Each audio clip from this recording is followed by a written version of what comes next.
September 11th, 2024.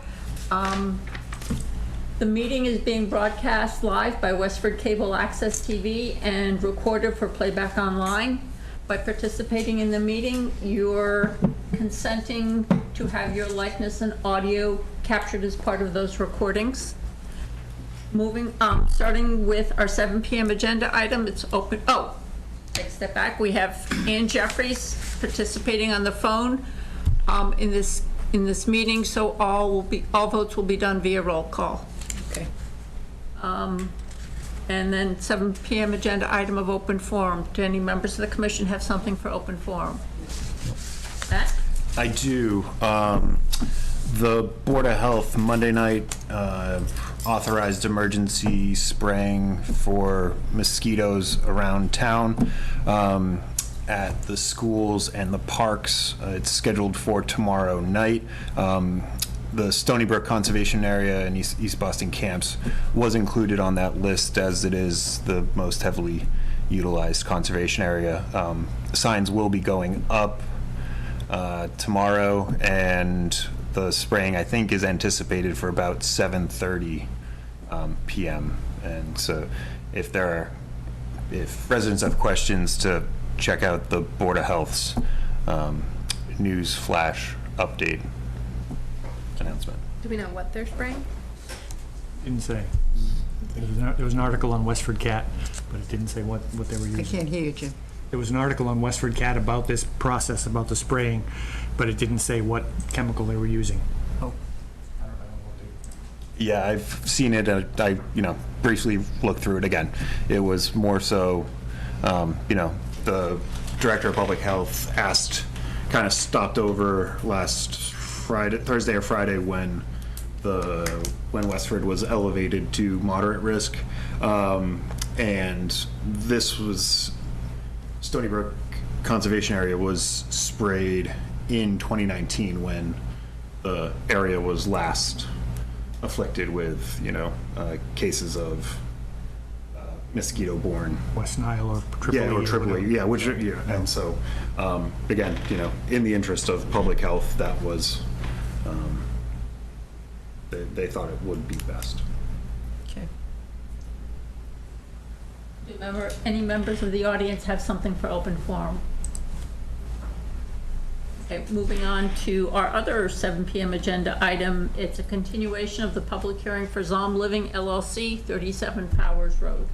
I can provide an update on this. So following the commission's last meeting, we were able to find the order of conditions for the residences at Westford West, 334-1689.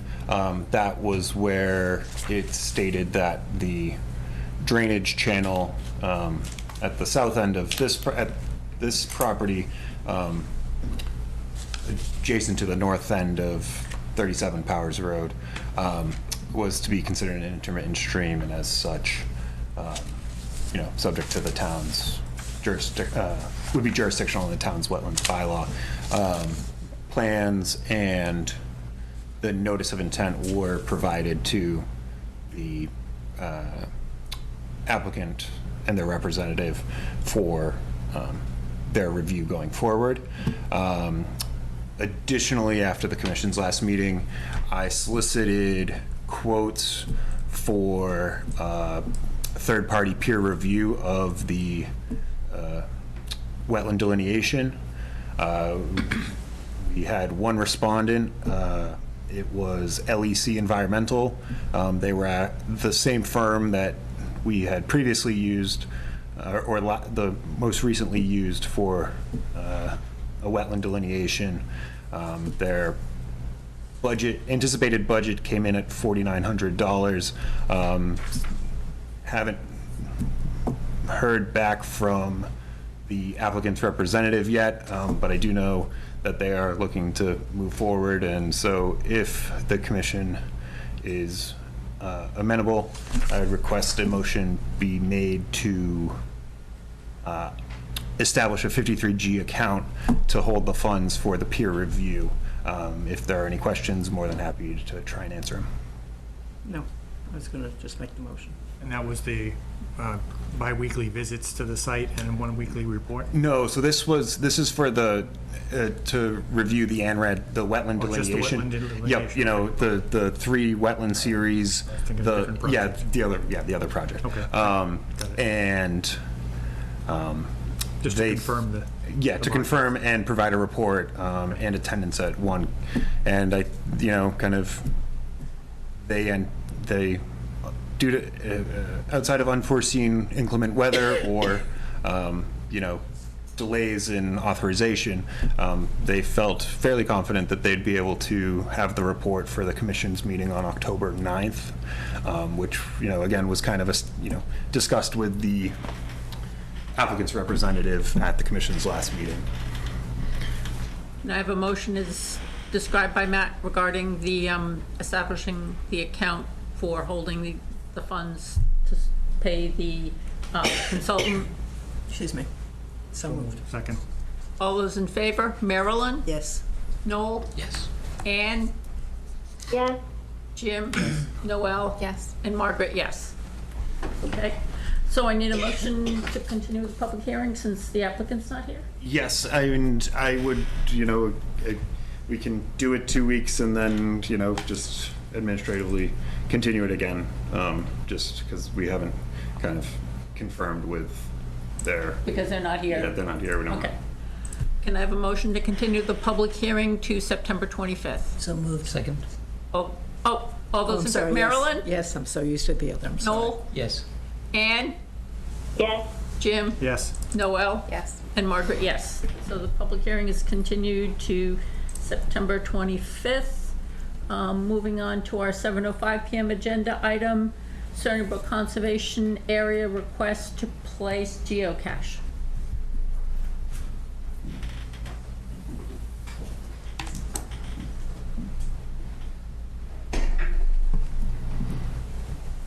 Good evening. Good evening.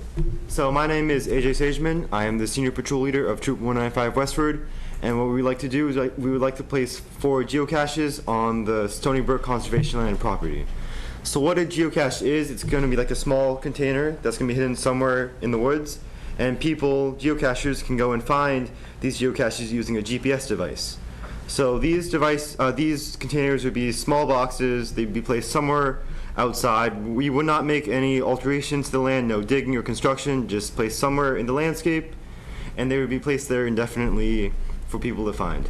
I did provide a map of the approximate locations where we would put them. So there are 4 locations located around the site, and there's a backup location if it turns out that one of these 4 are unsuitable. Is it going to be adjacent to some trail somewhere? Yes, there would be nearby trails. We wouldn't put it like off in the middle of nowhere. I think you mentioned that there's already 2 on the property. I think I recall Yes. they were up in this area somewhere. So there was one around here-ish, one around here, and one over here. Okay. Where are those? We did have somebody come in and ask us about up by the Stony Brook School quite a while ago. Yeah, I don't recall. Whatever, okay. Upon kind of reviewing the request, my only thought was not near any buildings Yes. or, you know, just to avoid potential conflicts with, you know, people trying to find the geocache and, you know, any rented or leased Rented activities. use of the And Areas 1 and 2 would probably be good ideas. There's no active camping in those sites. Yeah. It's not a beach area, and it's not, you know, it's just woodland. right, yeah. And my only other thought was pending the commission being amenable, I'd reach out to the Westford Land Preservation Foundation as CR grantee, just to, you know, educate them, and, you know, if they have questions, we can connect AJ with them. And Agreed. How small, big, whatever? Just a Probably like this size, like a Tupperware-ish. Tupperware pop top? Yeah. Okay. Like nothing like super massive. And how do people know how to find them? Like, where are they published? Yeah, so there's this website called geocaching.com. It's a whole big network of geocaches across the world, and we would post all 4 of these geocaches onto that website. Okay. You're going to do 2, I thought, right? We're doing 4. Oh, 4, okay. I thought we were suggesting perhaps staying away from heavily used areas like either the buildings or the. Right, I mean, and I think everything is, I mean, you know, because 4 is looking to be in the vicinity of the dip by the boathouse. 3's at kind of south of the Day Beach. Yeah. 2's in proximity. 2 is the old camp that's now overrun with pine trees. Yeah. That's not a bad area. Yeah, and 1, I mean, is the far side of everything. So, yeah, I do think kind of the locations. That was my comment prior to seeing having the actual map prepared, and I think they have, certainly okay. thoughtfully located them. Okay. Any comments or questions from members of the audience? If you come up to the microphone and let us know who you are, please. Hi. I'm Joanna Donaher on 90 Hildreth Street in Westford. I think it's great that you're setting this up. I don't know too much about geocaching, but are there rules within the geocaching committee about what contents will go into those boxes? And second question is, how far off the trail will these boxes be because of erosion concerns? Thank you. Yeah, so where we'll be locating these geocaches, there will be like a logbook for people to write their names, and oftentimes people will put like different trinkets or toys in there. Then nothing super complicated, just a couple random things that people can take and leave as they wish. As far as how far off the trail it will be, it'll obviously, one of our big concerns is not destroying the environment, so it'll definitely be placed like on the side of the trail somewhere where you don't have to go off into the woods and step on a bunch of plants to find. It'll be somewhere easily accessible from the trails. Okay. So can I have a motion? When you finally locate them, if you could just take a picture Yeah. with the lat lounge, just so I know where they are. And Yeah. can find them in the event somebody reaches out to me. Hey, somebody littered with this Tupperware container. You never know what I get. Can I have a motion to approve the request to locate geocache boxes or geocaches at Stony Brook Conservation So Area? moved. Second. All those in favor, Marilyn? Yes. Noel? Yes. Anne? Yes. Jim? Yes. Noel? Yes. And Margaret, yes. They're all set? All right, You're all thank set. you. Thanks, Thank you AJ. very much. Our other 7:05 PM agenda item is continue the public hearing and issue order of conditions for Palevsky 60 Elm Road. The applicant was unable to attend tonight and requested the public hearing be continued without discussion to the commission's September 25th meeting. Can I have a motion to continue the public hearing? So moved. Second. All those in favor, Marilyn? Yes. Noel? Yes. Anne? Yes. Jim? Yes. Noel? Yes. And Margaret, yes. So, moving on to our 7:10 PM agenda item, it's a request for certificate of compliance for Salemi to Oakdale Road.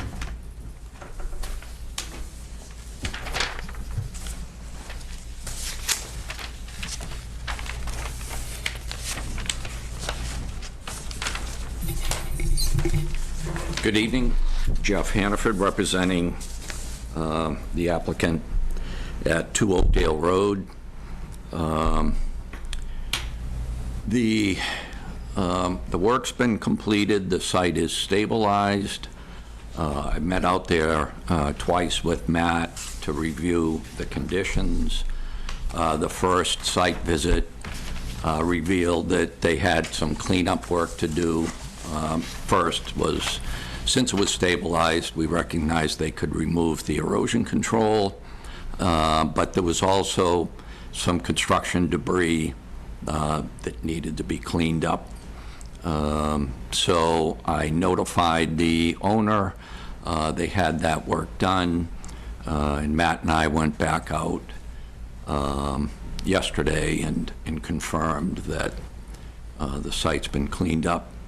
As far as compliance with the order, it's in general compliance. We did note on our first site visit there were a few what we considered minor changes.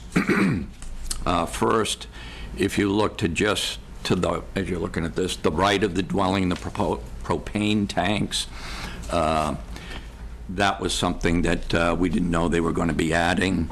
The location they picked, as you can see, is right at the setback, the convergence of the setback line. So basically, it's about as far from the wetlands as you could get them. And secondly, as part of the original design was, in lieu of a standard septic tank, we had designed a septic system with an innovative alternative type tank. In the installation of that, the pipe from the dwelling to the tank had to be replaced. And at the same time, the original stairs to the deck were right in that same area where the pipe was coming through under the deck. So the stairs got removed, the pipe was installed, and the tank was set closer to the wetlands than we had originally shown it. But part of the issue was, besides connecting to the new pipe to that tank, there is a bulkhead there, and the bulkhead was not a precast type concrete. It's individual concrete block type of bulkhead. So they were concerned in digging for the depth for that tank, that if they got too close to the bulkhead, they'd undermine the blocks of the bulkhead. So to make it safe and to connect properly with the new pipe location, the tank was set where it is. So that once they were done, as far as the stairs go, they didn't want to put them back where they were in that little L, because you would have walked down the stairs and right into one of the covers of the tank. The IA tank, their covers stick up above ground, so it didn't make sense for asking people to walk down the stairs and trip over that. So the stairs got moved to the right of the deck and away from that tank. So those are the changes from the original. When you mean the original approved plan, not the previous location of the... Yeah, the stairs were moved and the tank was moved. Okay. And the propane tanks were installed, which we didn't have at all on our original. No. So the propane tanks, are they on a concrete base? Yes. Yep, they are. I would guess they're probably 250-gallon cylindrical tanks. Big ones, yeah. Yeah. And that distance is from the wetlands? I don't see it. How far? Yeah, how far? That is, 89. yeah, that setback line that you see is the 50-foot. Oh, okay. Yeah, the 89 is the property line. Sorry, okay, yeah. Right. This site is surrounded on 3 sides by wetlands. Okay. So as far as the furthest from wetlands, it's, 50 feet, maybe a little bit more is about all they have, and that's right where they are. The maximum feasible compliance. Right. Right, and it is, as far as moving that tank, it's not a standard septic tank, it's an innovative alternative type tank. So the effluent that comes out of that is treated at a much higher level than a standard septic tank. So it's allowed to have reductions to setbacks because of its operation. Okay. Yep. So it is, And is better for the environment. And the new tank is, the new tank location is pretty close to where the original leaching pit tank, all the above was, so certainly It's kinda better, grandfathered. it's a better condition, we're in a better state today than we were Okay. previously. And the access to it is important because those tanks require maintenance because of the process to treat the sewage is typically aeration, so they'll have a fan or a blower and multi-compartments in the tank. And so in their approval, DEP requires that the owners engage with a company, a maintenance company, to come out once a year to check on the system. So that's why the covers sit higher above ground than typical, because they're in there every year, making sure it's operating. Anything else from your perspective? Nope. If there are no further questions from the commission, I would recommend issuing the COC if there's no comments from the public. Yep. Any comments or questions from members of the audience for this request for certificate of compliance? Can I have a motion to issue the certificate of compliance? So moved? Second. All those in favor, Marilyn? Yes. Noel? Yes. Anne? Yes. Jim? Yes. Noel? Yes. And Margaret, yes. So we're all set there. Thank you very much. Moving on to our 7:15 PM agenda item. It's a request for certificate of compliance for Brown Rig, 60 Cold Spring Road.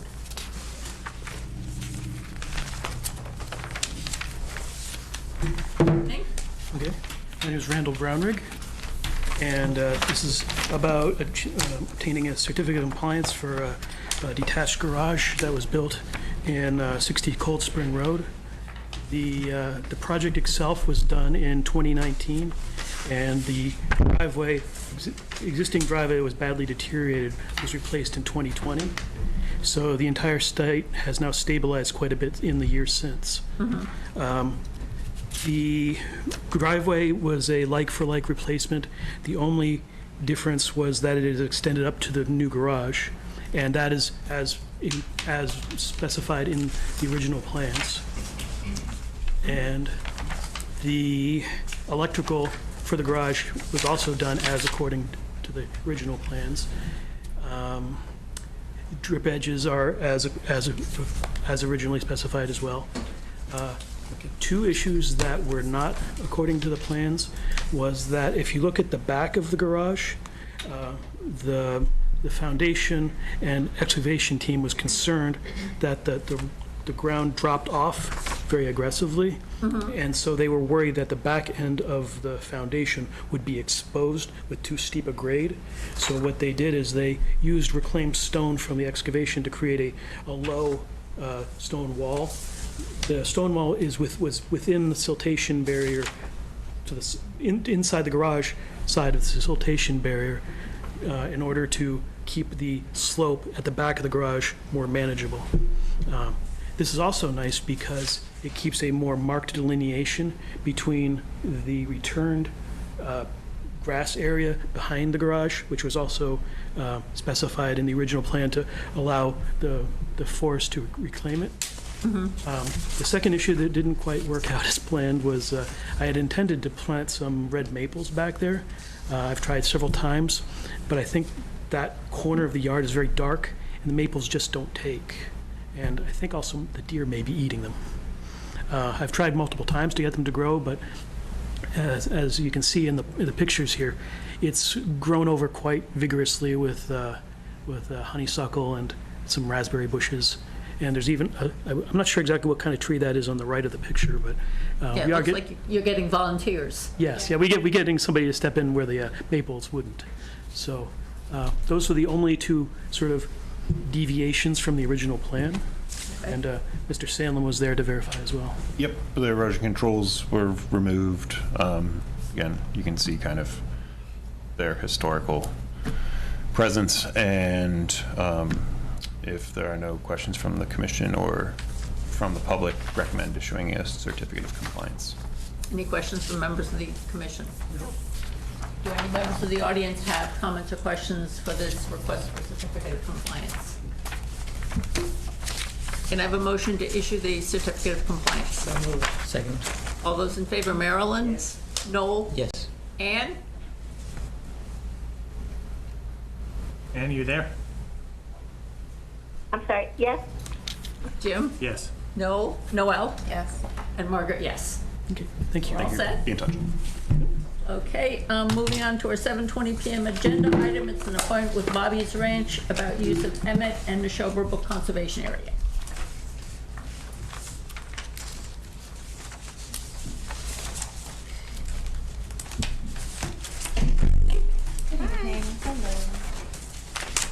I'm Cassandra Miller.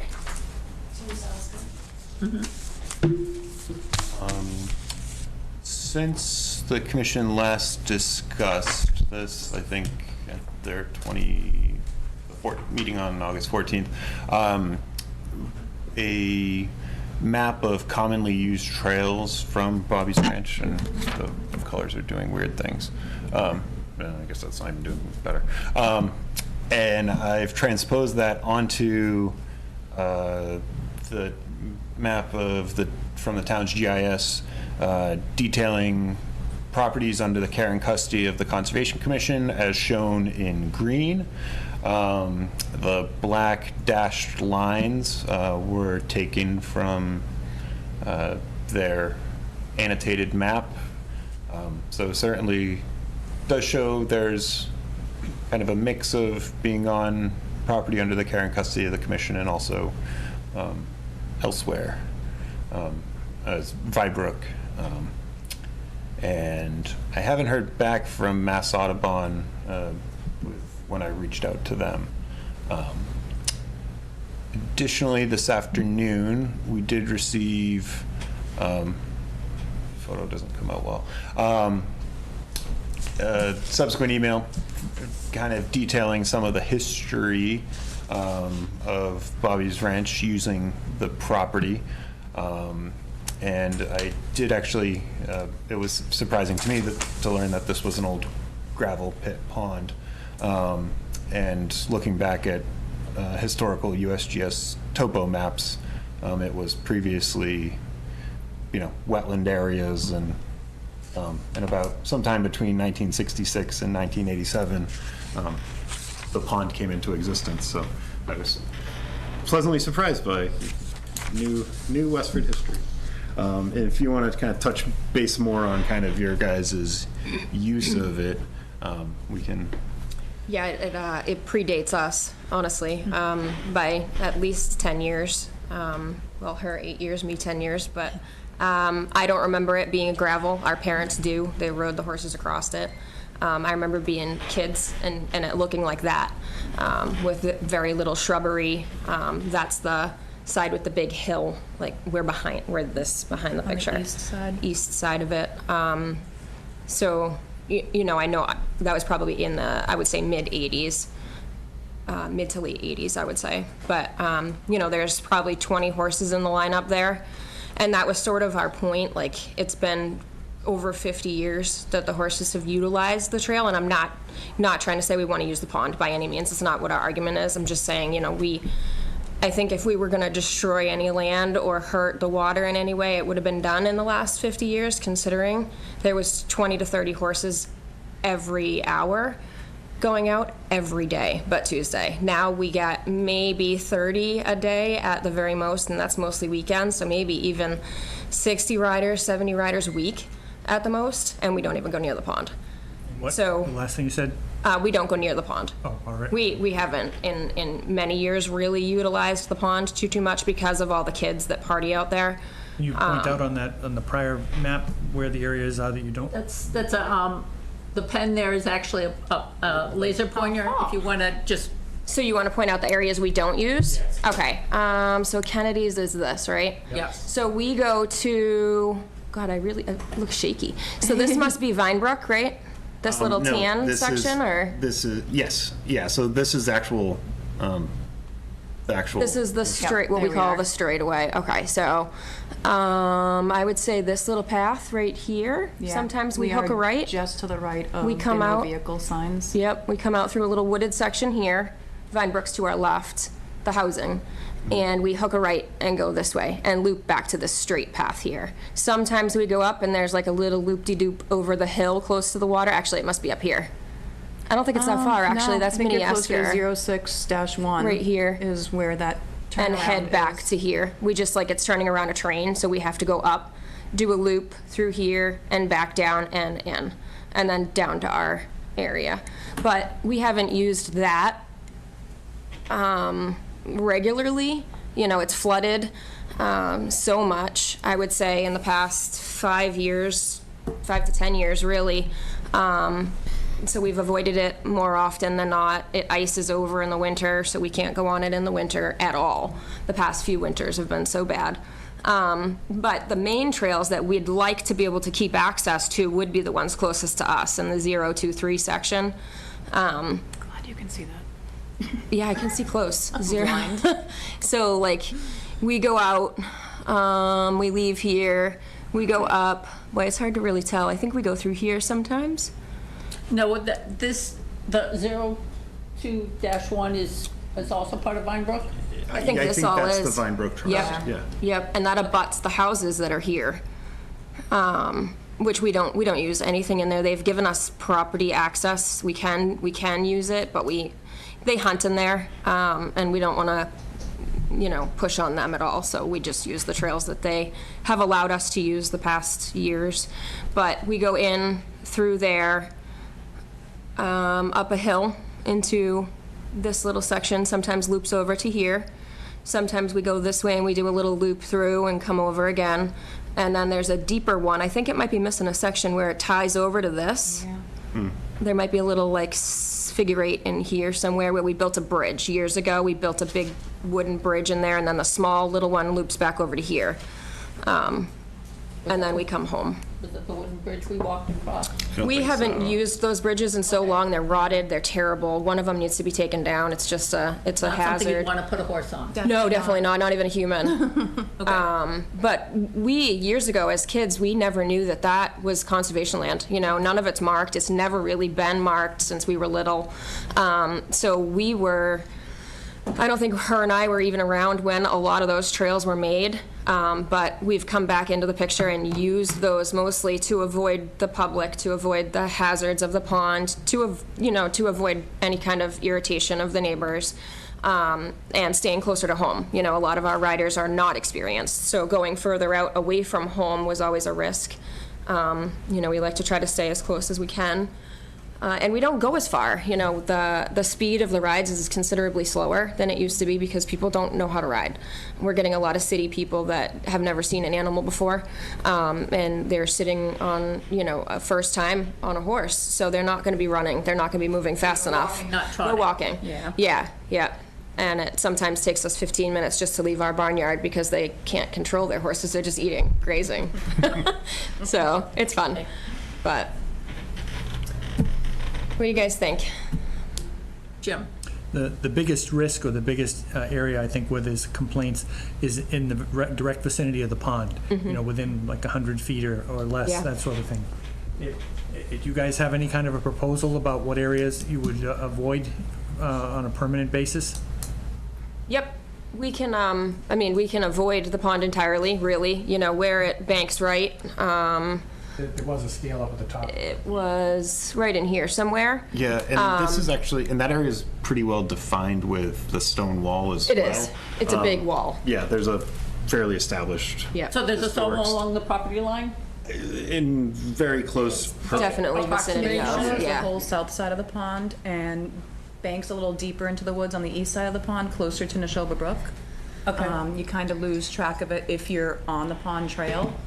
But if you're on, I think they call it the Esker Loop now, you can still see parts of the stone wall. It's just deeper in the woods. But we reestablished sometime, I don't know who did it, but a bigger wall. I believe it was for the four-wheelers to keep them off the pond, and we put in bigger rocks. And that's part of the stone wall that's in there, very well established stone wall in that part of the wooded area before the pond.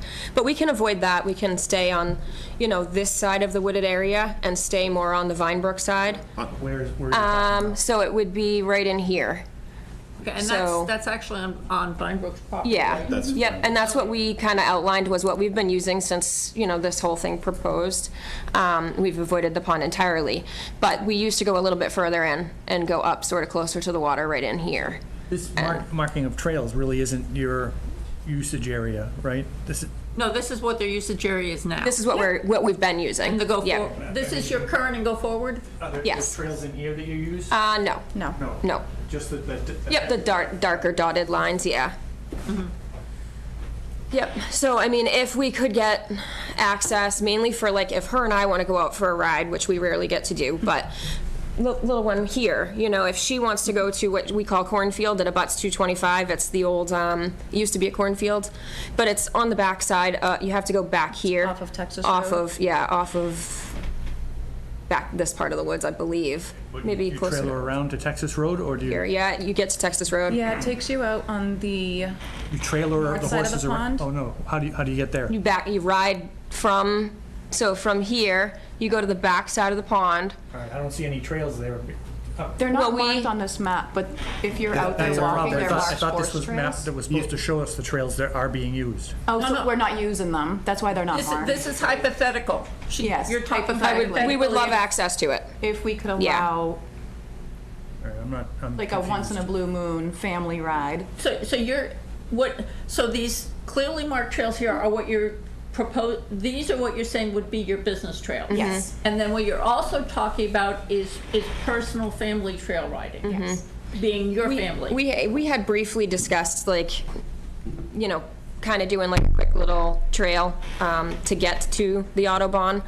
And I didn't want to finalize that with any kind of trails until we had talked to you guys. I did a little red line in one of the maps I had sent to Matt, but it was not very detailed. It may have been even hard for him to even read where it was, but there was just a little red line that sort of proposed that would be where we would go, just to the right, where it says Mini Esker, just to get to this part of the pond. And that would give us access to Autobahn. And 06-19 is Audubon? It is. Yes. Yep. But that wouldn't be customers, that wouldn't be regular, it, you know. That would be private trail usage similar to anybody else in the area who owns ours? Yeah. Which is something else we need to think about dealing with. Noel? So unrelated question, one of the concerns was the horse poo Yeah. on the trails and all of that, and cleaning it up, and I may have missed something, but where are we with that? We've been cleaning all of the trails that we've been using, even just this part here and all the way back down here. I've been hurt, so she's been more involved than I have with that, but they've been going out by hand and cleaning between our boarders and the staff on the weekends. I can't say it's been the every 3 days, only because most of our business is Saturdays and Sundays. So we're typically out there Fridays if we have any business on Friday, and then again Sunday evenings. But yeah, if they went to the bathroom, if we were using a pond trail to get to the Autobahn, and they went to the bathroom, you know, related to the water, anywhere near the water, we would have to pick it up. We would, you know, either cart it out of there somehow, load it into the woods further, away from the water, you know, whatever makes sense. Obviously, we're not going to toss it right near the water. You know, that is one of the closest parts. It does get close right here. It gets close to the water. But the other side of the trail, the other side of the pond, if we went the other way, it gets just as close, really, at certain points. So I think the shortest route is this side of the pond to get there versus going around this side and all the way back.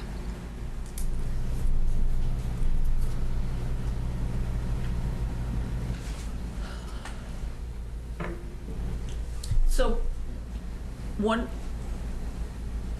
just thinking about it from my perspective, you know, we're talking about your business and you've laid out the trails you would want to use, and then the separate question comes up that says your personal use, and that's probably something where we also need to be thinking about other people in the area with horses. I don't know if the place over on Powers Road, I don't know if they would come down this far, but yeah, that you can control your business when it comes to the general public riding. I think that's something we may need to think about as well.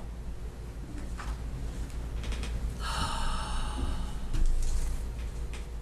think we need more of an exact map. Right, I don't understand this map at all.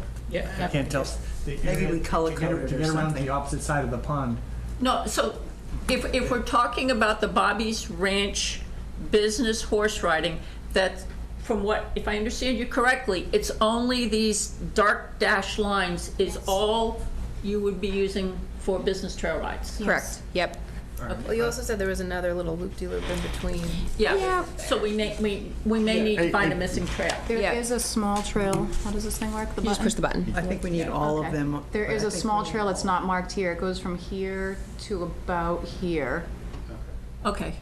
So we need that more. Really close to our property line. I don't know how far out it is, but I'd say if you were walking on foot, it's probably 15 minutes from our fence lines.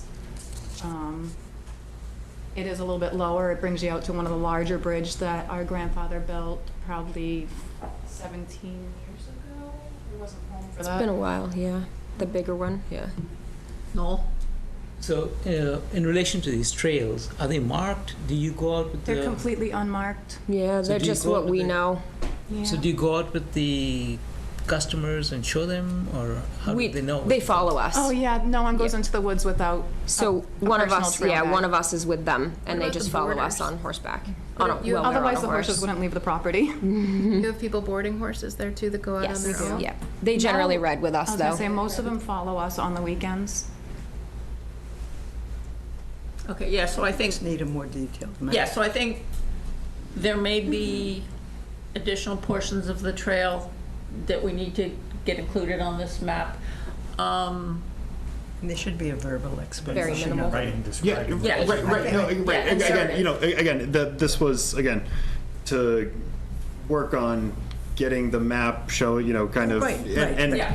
And part of it was to, you know, the next step is to include some of the history that has been provided in the MOU, include, you know, references to the map and kind of, you know, formalizing. So eventually we'll have a map that everybody understands. Right, there's a map that, well, there's a map that everybody understands in an MOU between the commission and I agree. Bobby's Ranch.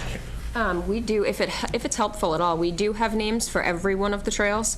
So if it's helpful for you guys, we can label I don't want to label anything out in the woods, but we can label Label on the map? the map. And that way you know the vicinity of, okay, this is the one we call Roly Poly, or, you know, Winding Route, and, you know, they're all named something. That way we can say, hey, over on Winding Route right now, where are you, if, you know, we're split up at all. Well, and that's also very helpful because, for example, if you discover a downed tree after a storm or something like that, you know, then you can feed back the information that says, you know, there's a That's section true. of the trail that And you needs to can be look at that cleared. up, yeah. Yeah. Yeah, yeah, we can definitely do that.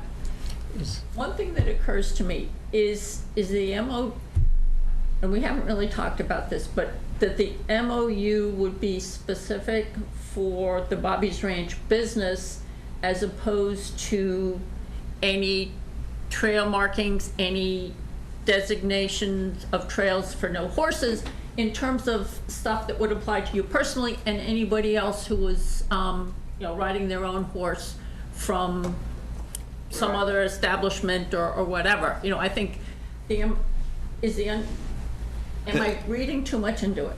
The MOU would be for the commercial operation. Okay. You know, and then if the commission wants to identify areas, you know, where there are, you know, no horses on sections, you know, from, you know, if they do regular, you know, if this is kind of the connection from kind of the Vinebrook You have to label estate, it.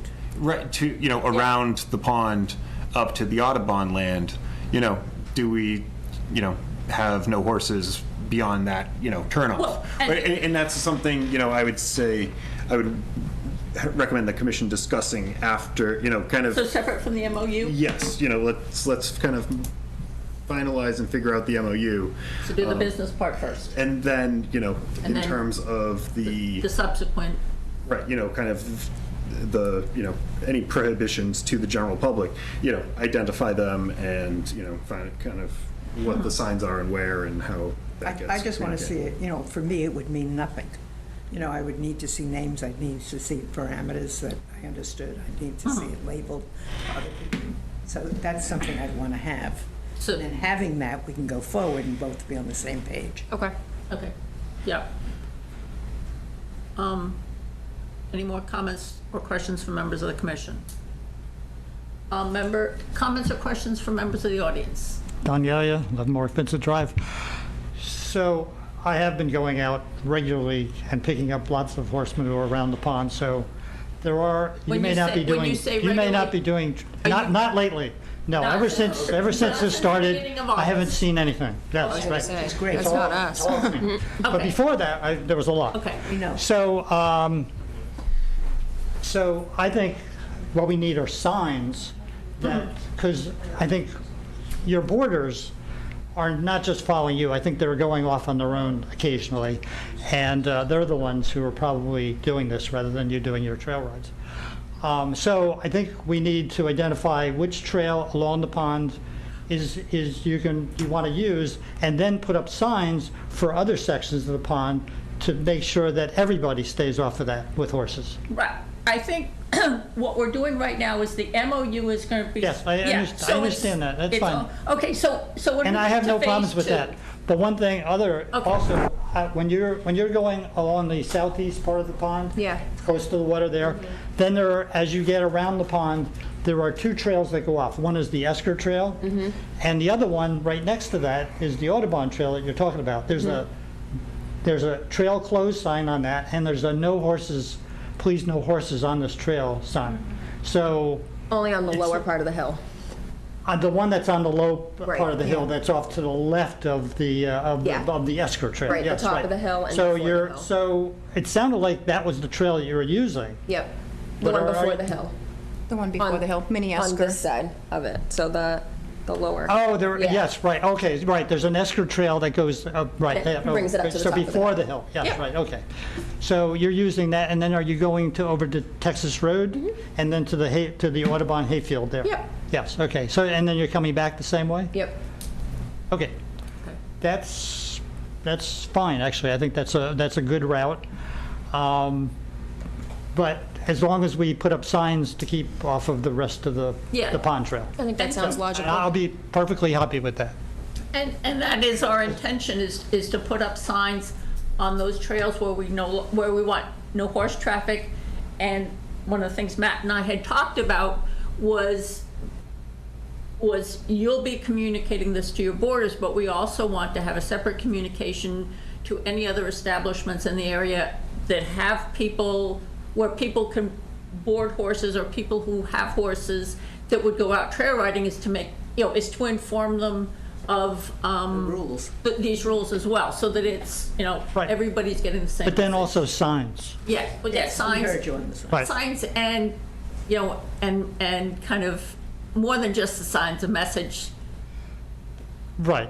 Yeah. Yes. People Okay. ignore signs, but when you have the sign there, it's at least something that you can point out, and they can't deny that that they didn't know, because Okay. there's a sign right there. Yep. Who's going to put up the signs? Boy Scouts.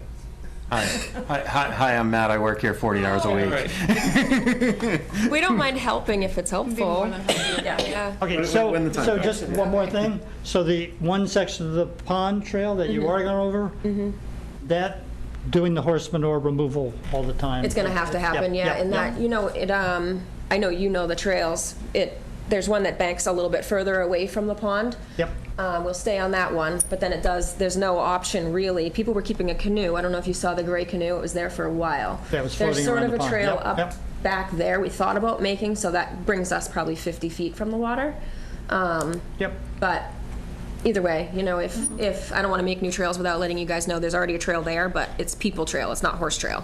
That's very different, And I think when we start getting into that phase of figuring things out, yes, because I think it's, with those trails as well, it's really good that that they're marked. I don't know if we want to give it a name or whatever, but yeah, so that if for example a tree comes down and we need to get resources there to clear it, you can communicate that to us. Okay. Sounds good. Yep.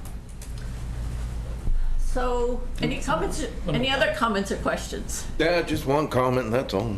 Colin Osgood. At the end of Nagog Park Drive, there's a cul-de-sac which people can access, I think it's the Bruce Freedom Trail. Oh, Bruce Freeman, the rail trail? Rail trail, but they can also access the straightaway, in which people can bring the horses down there Okay. and go down that whole line. Can you, So I think this is the, So that would be way down here. Yeah, the old trolley line. That's not the Yeah. Freeman Rail. Well, no, No. but at the park at the end of it, you can get to both. Oh, okay. And I understand what you're saying, but that's not, we can't put up any, I mean, and so if, kind of on the, so you're saying it's not under our care and custody? yeah, but, kind of having, because there don't look to be too many points of access to the to the commission's land. Right. So, where there's not too many offshoots going this way. And, we can certainly look into, try to locate if we're noticing, or if you are noticing that there's heavy traffic coming off of the old trolley line to, either this area or, going into the Conservation Commission's land on kind of the northeast side of it, let us know and we can get a sign up. Because that's one of my things. I don't want the ranch to be accused of, No, and it just, because of other people coming from, And that's- Acton. And that, and you're right, we can kind of communicate this to people who have horses in Westford, but yes, you go out of town and it becomes a lot harder to communicate. But it's, again, it's a case of you start to see something that's, that's not caused by your people. It's something we should be aware of. Email to us is really appreciated. Okay. Thank you. Did you say your name? Because I didn't get it. Colin Osgood. Okay. Hi, may I? Sure. Hi, everybody. Hi, my name is Mark Ololo, and I'm Chair of the Agricultural Commission, and this issue was brought to our attention because we love to keep agricultural businesses in town and help them thrive. Not to say that you seem to have it well under control, but if there's anything we can do to help in any way, my colleague Joanna Donaher and I would be happy to help, whether it's helping Matt put up signs or whatever it is. So just want to let you know that we're available if need be, and love to. I forgot I didn't get your name, so Cassie and Teresa. great. So maybe we'll talk at some other. We should other probably, since the information we got that's been presented up here today wasn't available in the meeting packet. Maybe I've updated the meeting packet. Okay, So it's online on the town's website is this map, some pictures and the history that the Bobby's Ranch people wrote up. We just got it this afternoon, otherwise you guys would have got it earlier. Have to get over there. Haven't been over there yet, so. All right, thank you. Thank you. Appreciate it. Any other comments or questions from members of the audience? So our next steps are to update the map. If you can, Matt, if you work with Matt, that we get the map updated, get the names on the trail so that we kind of start to have an idea when you talk about the roly-poly or whatever it is, we know what you're talking about. Okay, and so, we need to come up with a new draft of the MOU? Yeah, or update the MO, or, do a new revision. A new version. Maybe for the commission's next meeting, but I do know that there are 5 new public hearings, and I think it's just, I'm not sure I'm gonna be able to get to it. Okay, so at this point, you have what you need to be able to continue operating the business? Okay, so if we decide to continue this discussion until October 9th, that's okay with you? Okay. That's what we'll do. So we will see you on October 9th. Okay. Thank you. Thank you. Thank you. Thank you. Thank you. Okay. Moving on to our 7:30 PM agenda item. It's a discussion of a draft enforcement order for Corvos 5 Appian Way. Thank you.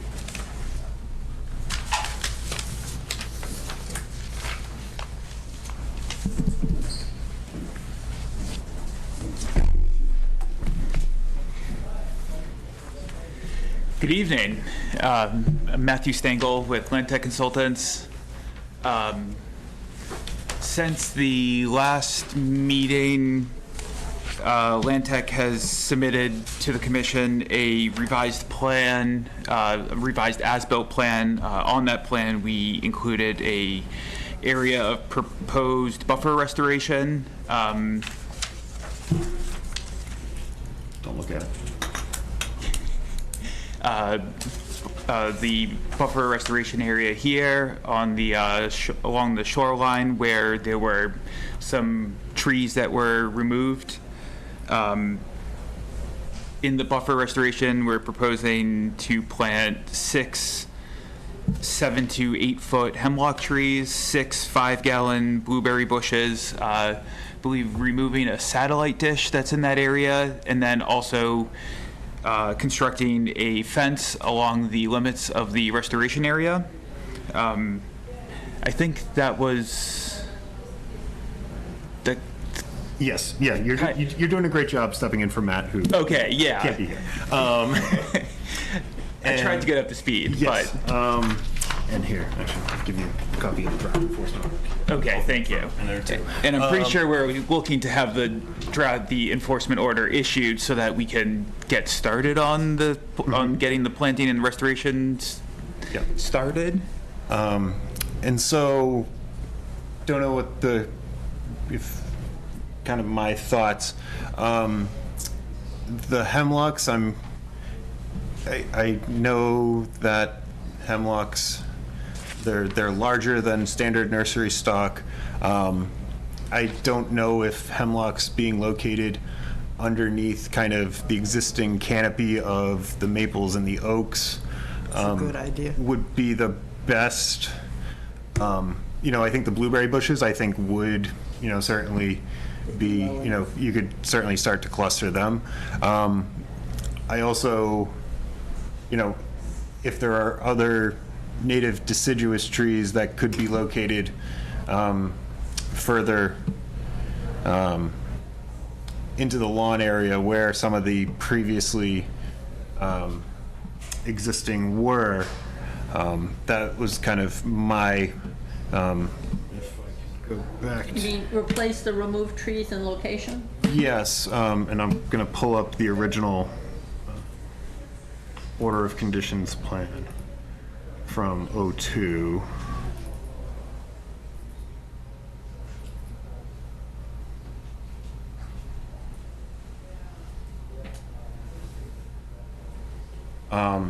So this was the plan from when it was issued, or thereafter, as it's calling out the trees to be removed. So the trees that, the mature trees which were removed over time, all kind of seem to be in this area south of the dwelling and west of the garage, and trying to shoehorn new trees into the buffer area, into the restoration. Closer to the resource? Yes, and closer to the resource. I don't know if that's, I know in speaking with Matt Waterman regarding kind of the size of the trees proposed was to be able to be done by hand and not had to, require equipment and a spade. And so. What else could go in there beside the blueberry bushes? Well, I think where they were originally. I think the balance of the blueberry bushes, those. That makes sense. That makes sense, but kind of more in the area that's. Replacing the removed trees? Yes. There. Well, and maybe it's an evergreen, and if the issue was how tall they got, then we replace them with something that doesn't grow as tall at maturity. Yeah, and somewhere in this, coming further, having the fence come further out into the lawn area where the trees that were removed previously were, and tying the fence into the shed, that again got, that was relocated, from, I think that is I think kind of the hemlock, trees of a next step up, what can be done by hand, I think is, if that's the best that can be done without, starting to bring in equipment, and whether it's, more, I think that, You just that don't would. want a problem 10 years down the road. You don't want another problem 10 Right, years down but you can also, whether it's a native spruce or something that's not going to get to. Something that tops out at 20, Right. 30 feet as opposed to sky's the limit. Right, that 30, 40, 20, 30, 40 range as opposed to, don't plant another white pine. But I think that those are my thoughts if would entertain the commission's. And, certainly if the commission is amenable to that, we can, I can issue the enforcement order upon receipt of, a plan revision, and, the commission can just ratify, if that's all we're That looking sounds to good. kind That of sounds good. keep it moving and. Sounds reasonable. Yeah, Yeah. sounds fair. Jim? I agree. Okay, so you're also in favor of replacing trees in the locations? The vicinity of where they've been removed. Yes, Exactly. and replacing with something that's not going to grow as tall, so it, So it's not going to be a problem in So it's not 15 gonna be- years. Shorter native plant. yes. Yeah. Okay. So, do you want me to motion to issue the enforcement order? No, I wouldn't, and I'll Okay. just, when I get a plan, I'll issue and we can ratify at the next meeting. Okay. Just to keep things moving along and keep things moving along for you as well. Okay. Okay. Are we going to talk at all about this request for certificate of compliance?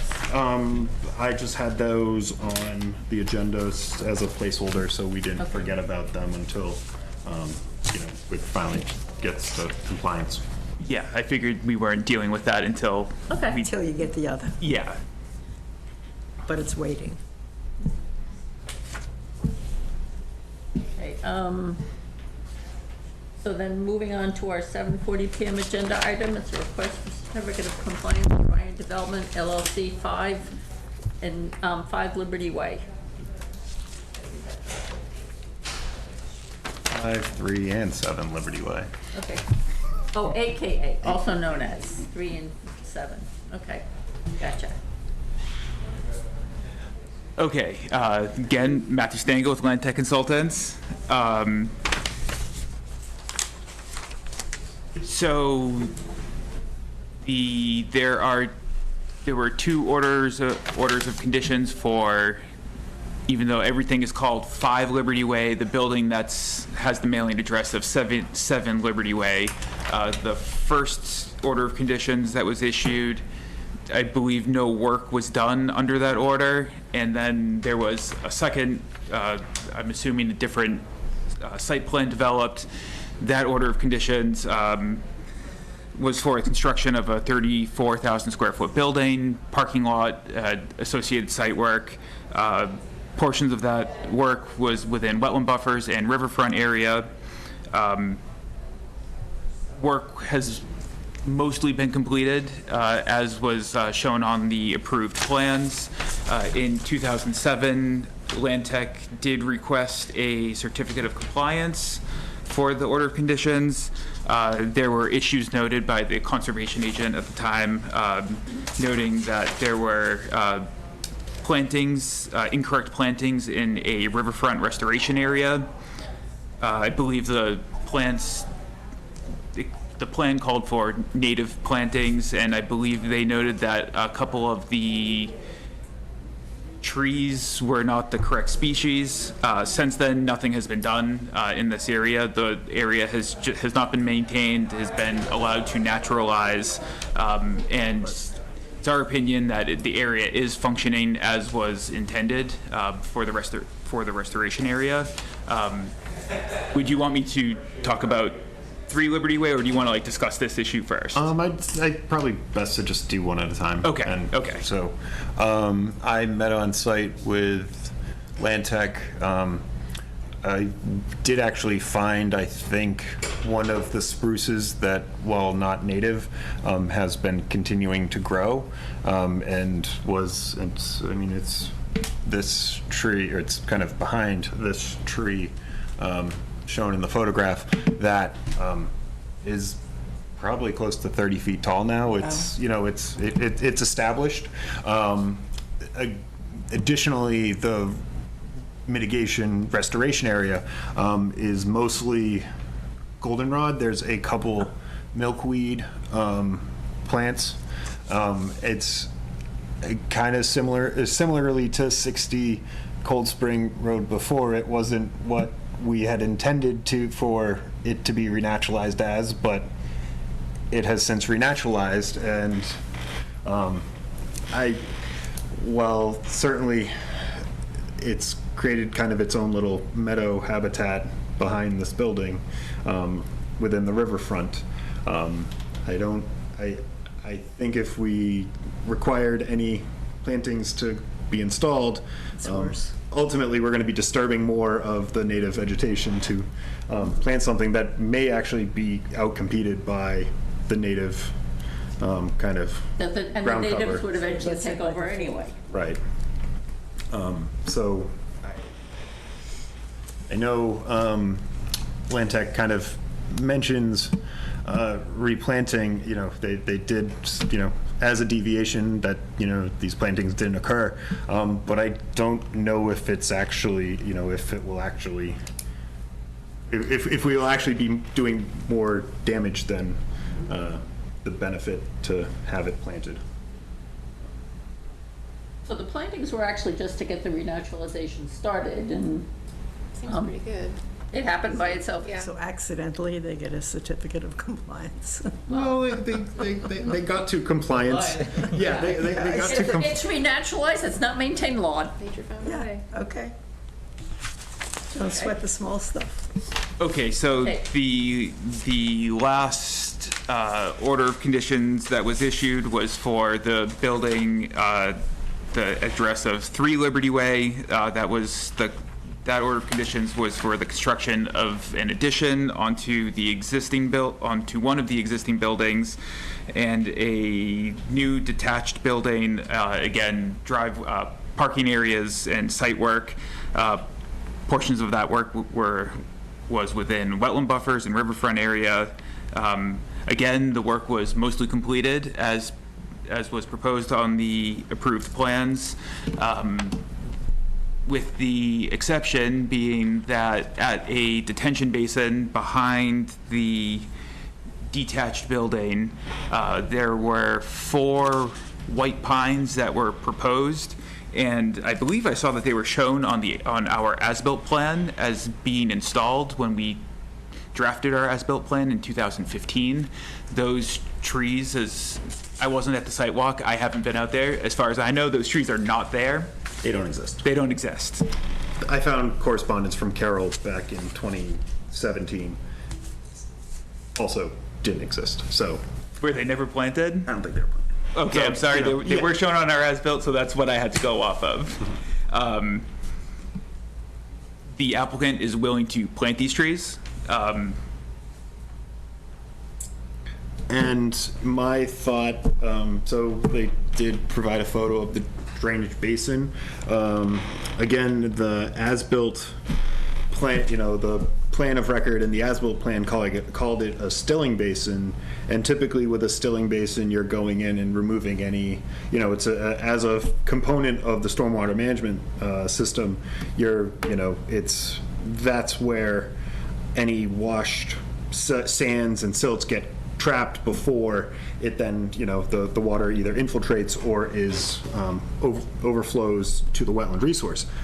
I'm not 100% sure it's been maintained as a stilling basin. I would now call it a wet basin, as it's completely filled with cattails.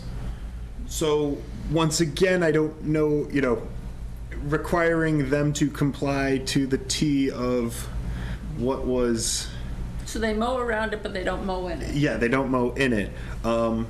My thought, again, just based upon recent history with the commission and white pines, particularly having shallower roots, and if it is to be planted in a, on the edge of the stormwater basin, I would think something that has a better root structure than white pine, a maple or an oak or some, certainly gets fair, the north side that the photograph's facing does, get significant sun. So, I would recommend plantings of some sort be installed and monitored for 2 years. But,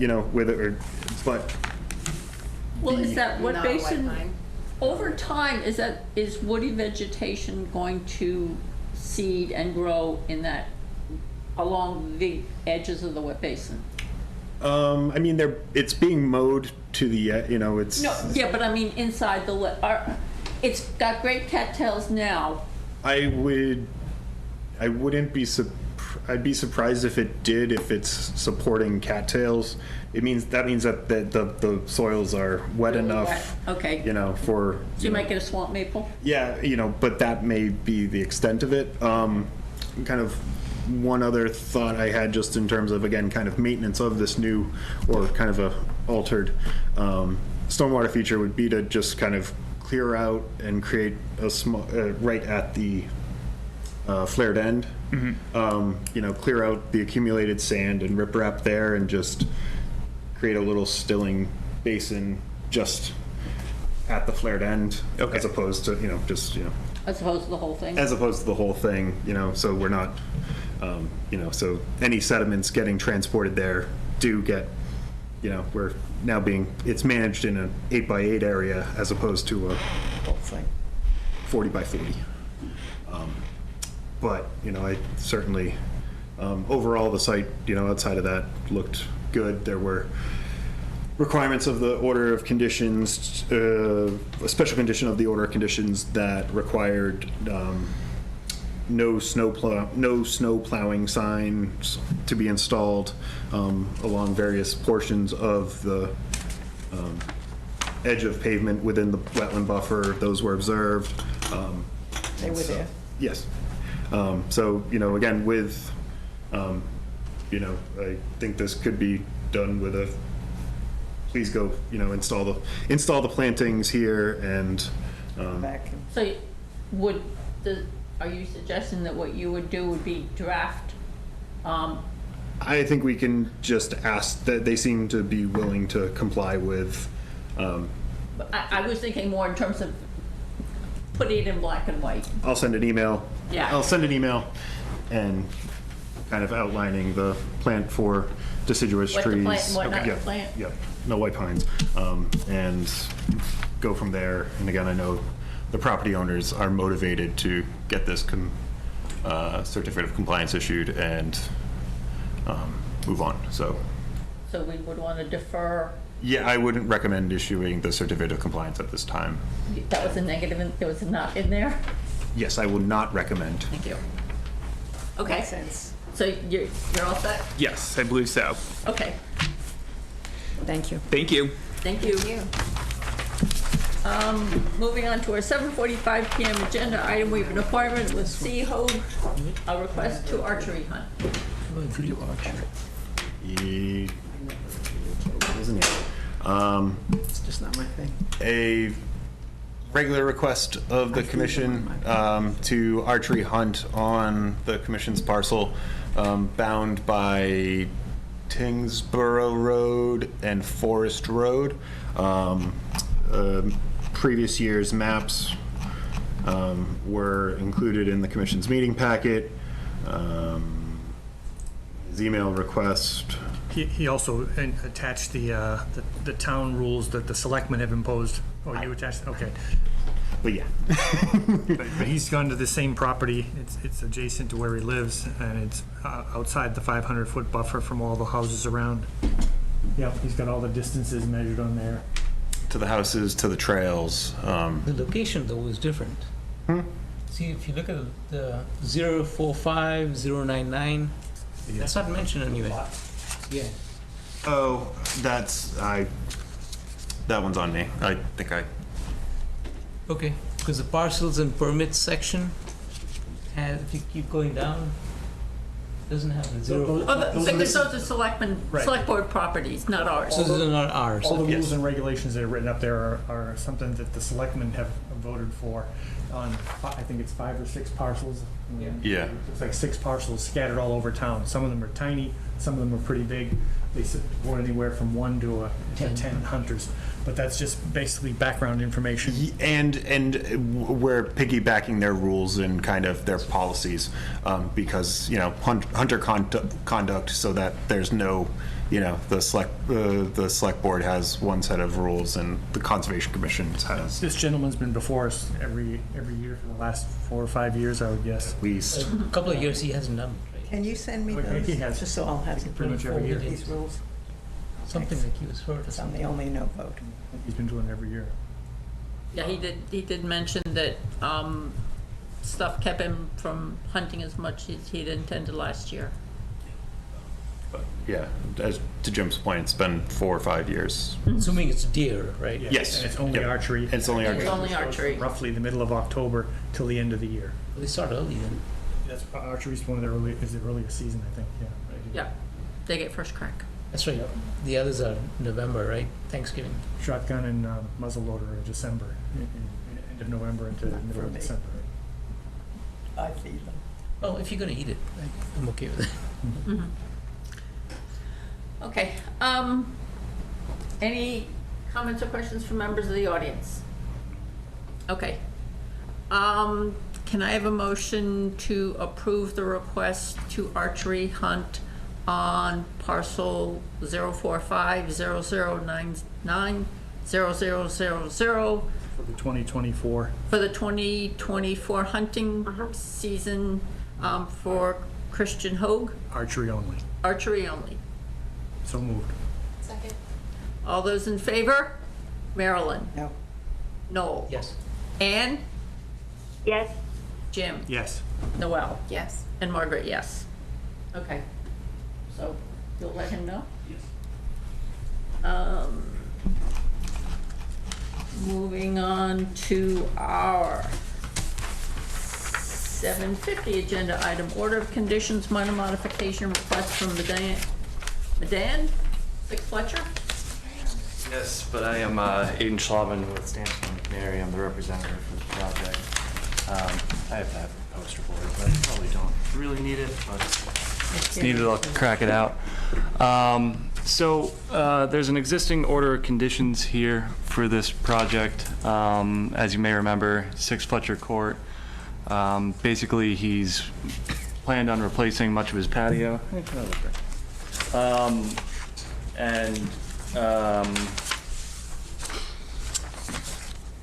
Initially, the plan here was, the pre-approved plan here was to replace this concrete walkway with kind of pervious pavers there, repave his existing patio that was around the gazebo, and then install kind of an outdoor kitchen here, and then kind of construct a little area for an outdoor spa. And then it was a planting area here that was planted with non-native plants that he was proposing to replace with native plants there. And then at the request of the commission, he was asked to just remove some invasives here in this area. But now he wants to just kind of slightly modify his order of conditions. This new modification is kind of really limits the disturbance. So now really the only thing he wants to do, there's an existing concrete walkway along here. He's going to replace that with pervious pavers there, and then construct kind of a little concrete platform here for the spa to go in instead, which would require a small retaining wall. And then the plan is still to replace that plant bed with native shrubs and kind of replace that invasive area, really remove that invasive area as the commission previously requested. So he still is definitely going to do that. But now the real limit and the extent of the work is really getting thinned down quite a bit here. Really the extent of this project is getting much smaller than what was initially approved. But I'm happy to hear if you guys have any comments or anything.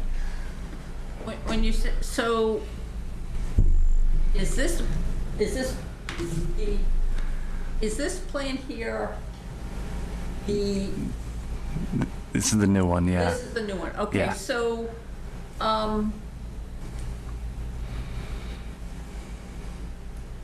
you use that pointer and just kind of indicate an area where there was gonna be a change that, Yeah, absolutely. where work is gonna happen that is not gonna happen after all? Yeah, absolutely.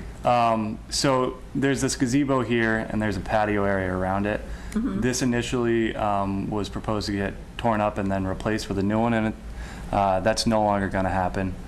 And then this walkway here is a concrete walkway that was going to get replaced with pavers. That's no longer going to happen.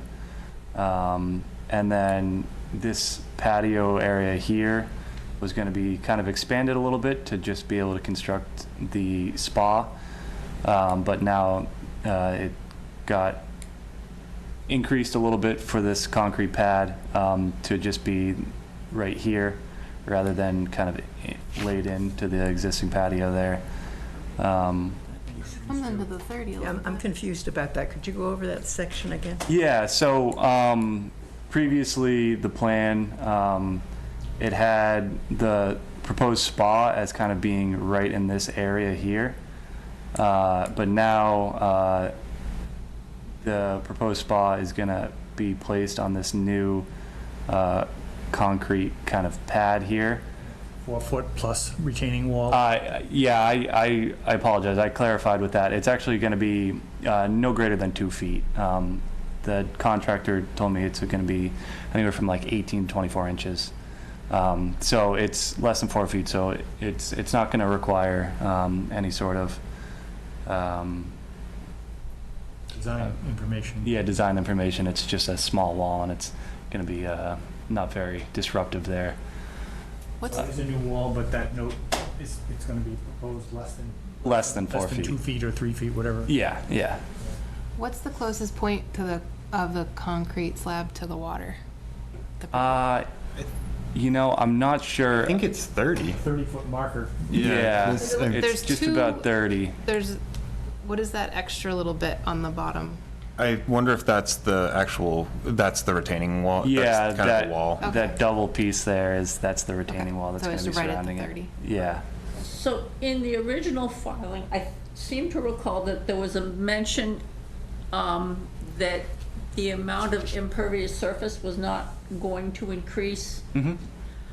With all the places where the concrete is not going to be removed and replaced with pervious surfaces, what is the impervious area, under this new plan, what is the impervious area compared with what the current impervious area is?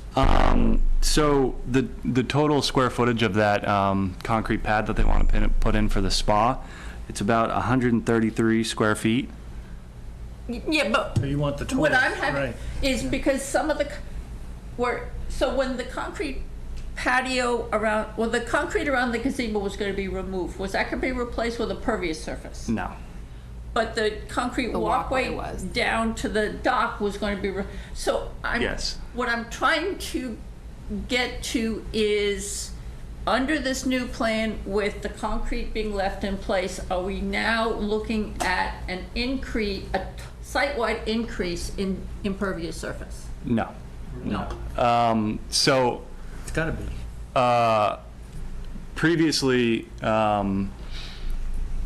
there was a bit of patio here that was kind of going to be extended outwards a little bit, slightly, and then I believe this was going to be replaced to pervious patio. This walkway here that stretches this area here, That totals to about 156 square feet. That's going to be concrete that gets replaced to a pervious paver. So that place, we're still replacing concrete with? Pervious paver, Okay. yeah. And then really that's the full extent of this project now, is replacing this concrete walkway with the pervious pavers, and then building this But also, concrete are you slab. building the outdoor kitchen? No outdoor kitchen anymore. Well, then because it looks like that's still on the plan. Yeah, no, that's going to be not there. And that was where I was kind of getting confused, because Gotcha. it looked like there was a lot of, they were talking about things being taken away, but they're still shown on the plan here. You might need another picture. Yeah, but also, I'd like to clarify that in the lower left corner of the property line, where we had seen that there was a nicely stabilized slope, and I think the applicant had said, that there were some invasive species there, and we're happy with having them taken out. But I don't know that it actually got to the point where we directed them to. I don't recall, I don't think that was a special condition. I think in the finding, we made comment that it was mostly. And that was to be naturalized with native species? No, that's the that it planting was, area. yeah, planting the existing. I know, but when the invasives are all taken out, that area on the lower left will be naturalized? No, because they weren't going to do anything there, but we said if they're invasives, we'd like to take them out.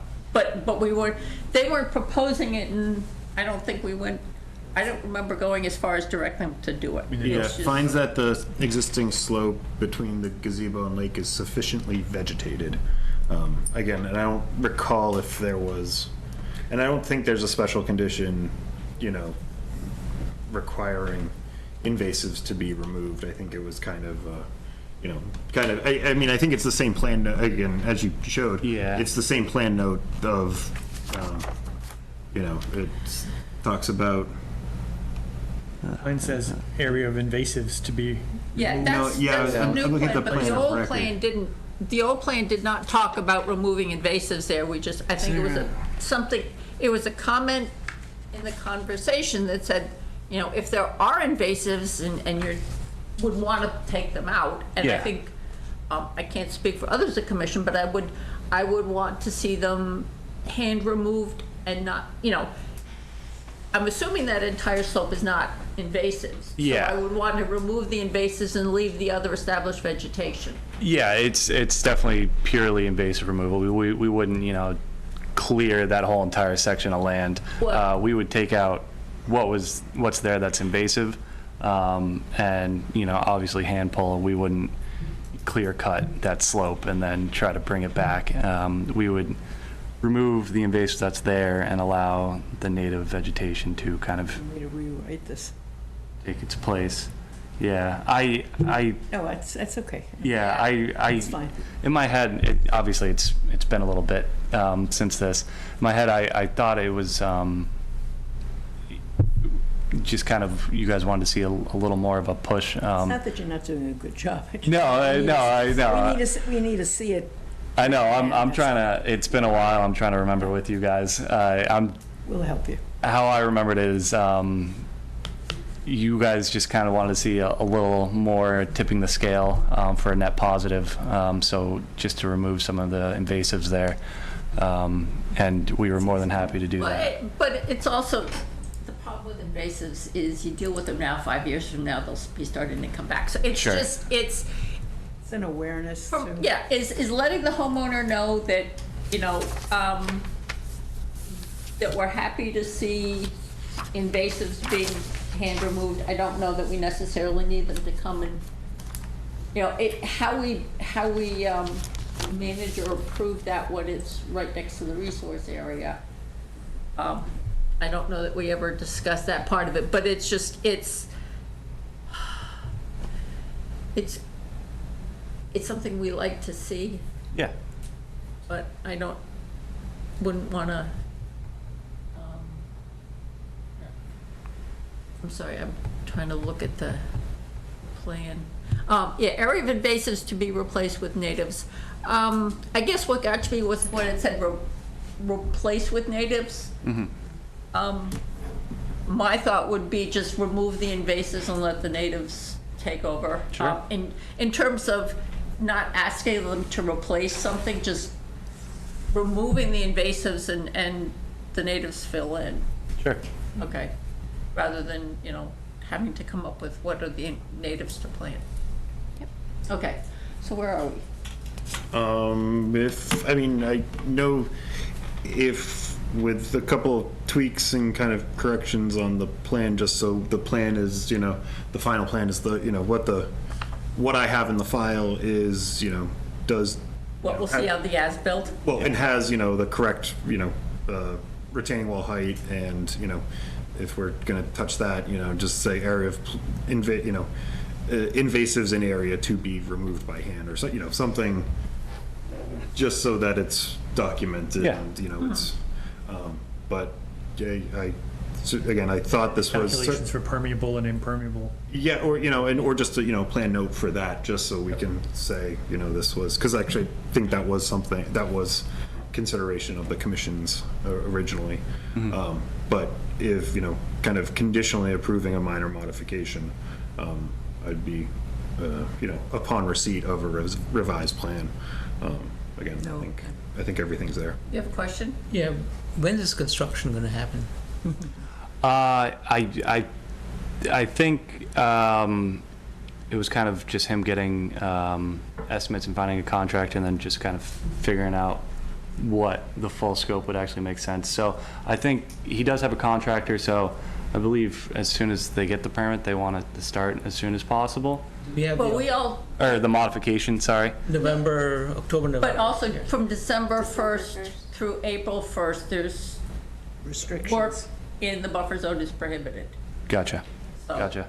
Well, I don't think it would take that long to get started.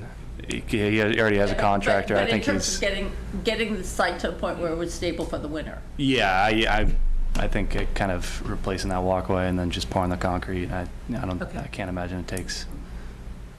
Okay, so you'll Couple get weeks. an updated plan to Matt? Yeah, absolutely. Now, do we want to wait?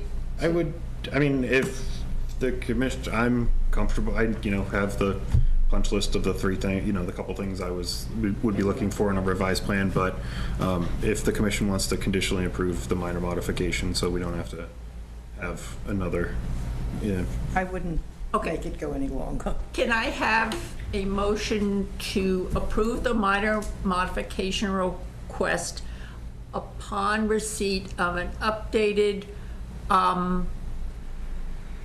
proposed plan?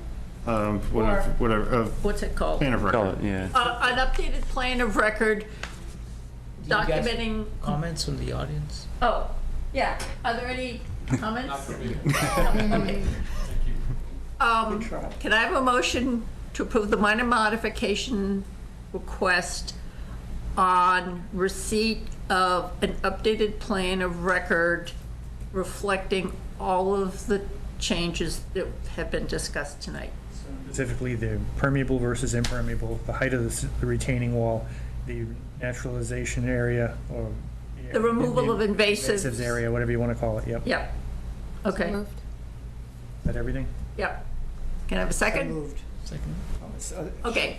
Second way. Second. Roll call. Yeah, but it just, I'm lost on the words to start it. Did Noel?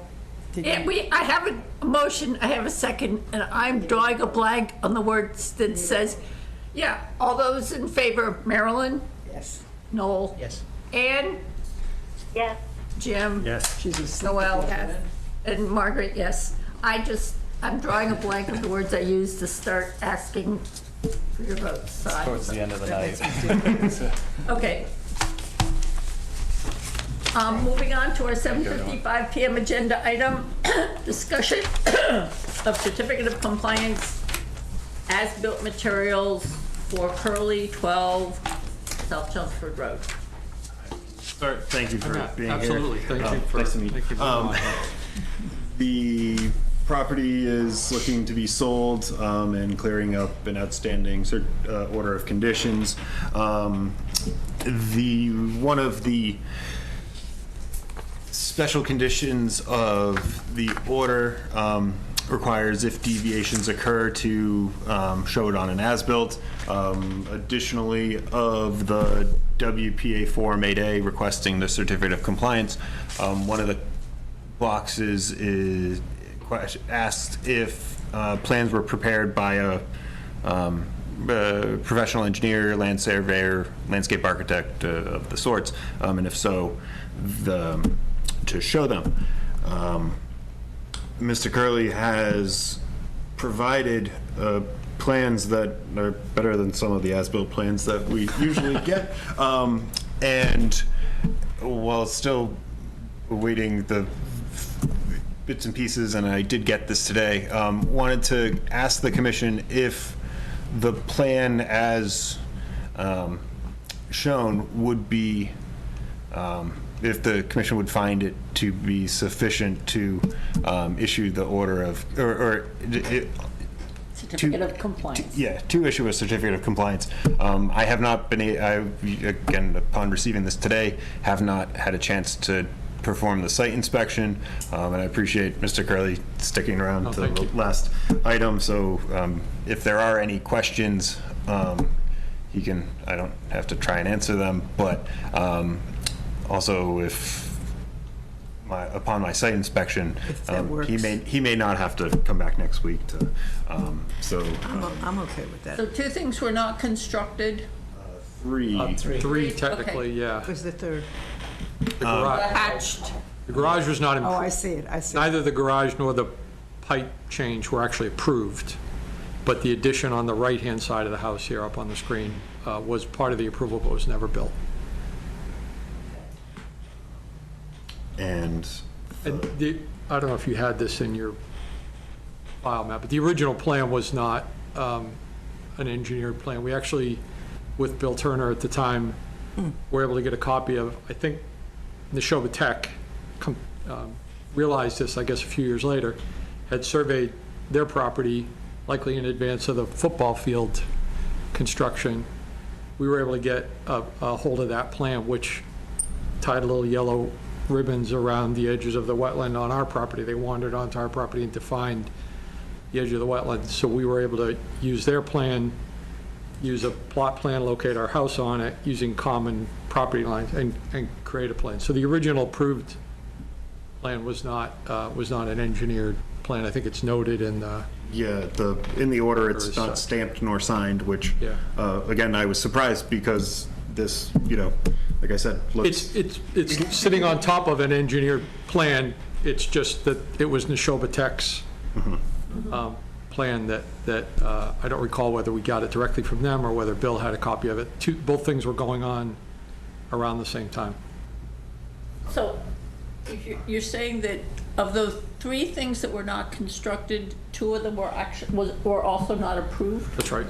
Yes, the findings of this, the first finding of the special condition kind of details the project, or the kind of permitting history, where both this replacement of the pipe or culvert and the garage weren't approved, and they just wanted to pursue the deck.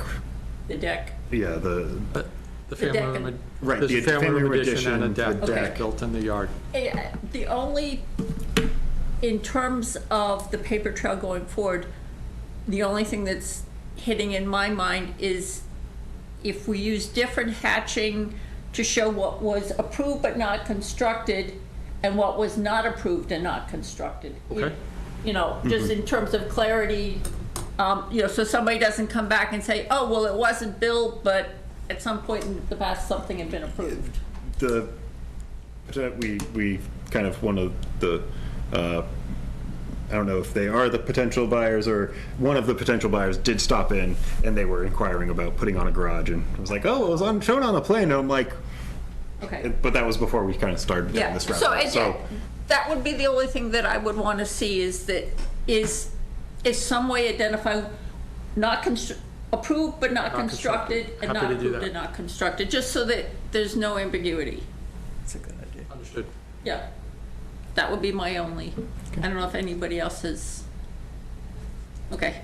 Matt, you did say you would go and check it, right? Yeah, and again, I would, where I haven't had the time to do a site inspection, I'm anticipating having this on the next meeting, but I also did want to make sure that we, where this was kind of a unique, it wasn't a hand-drawn Bill Turner plan, but it's a step up. Not the first? Yeah, it's a step up.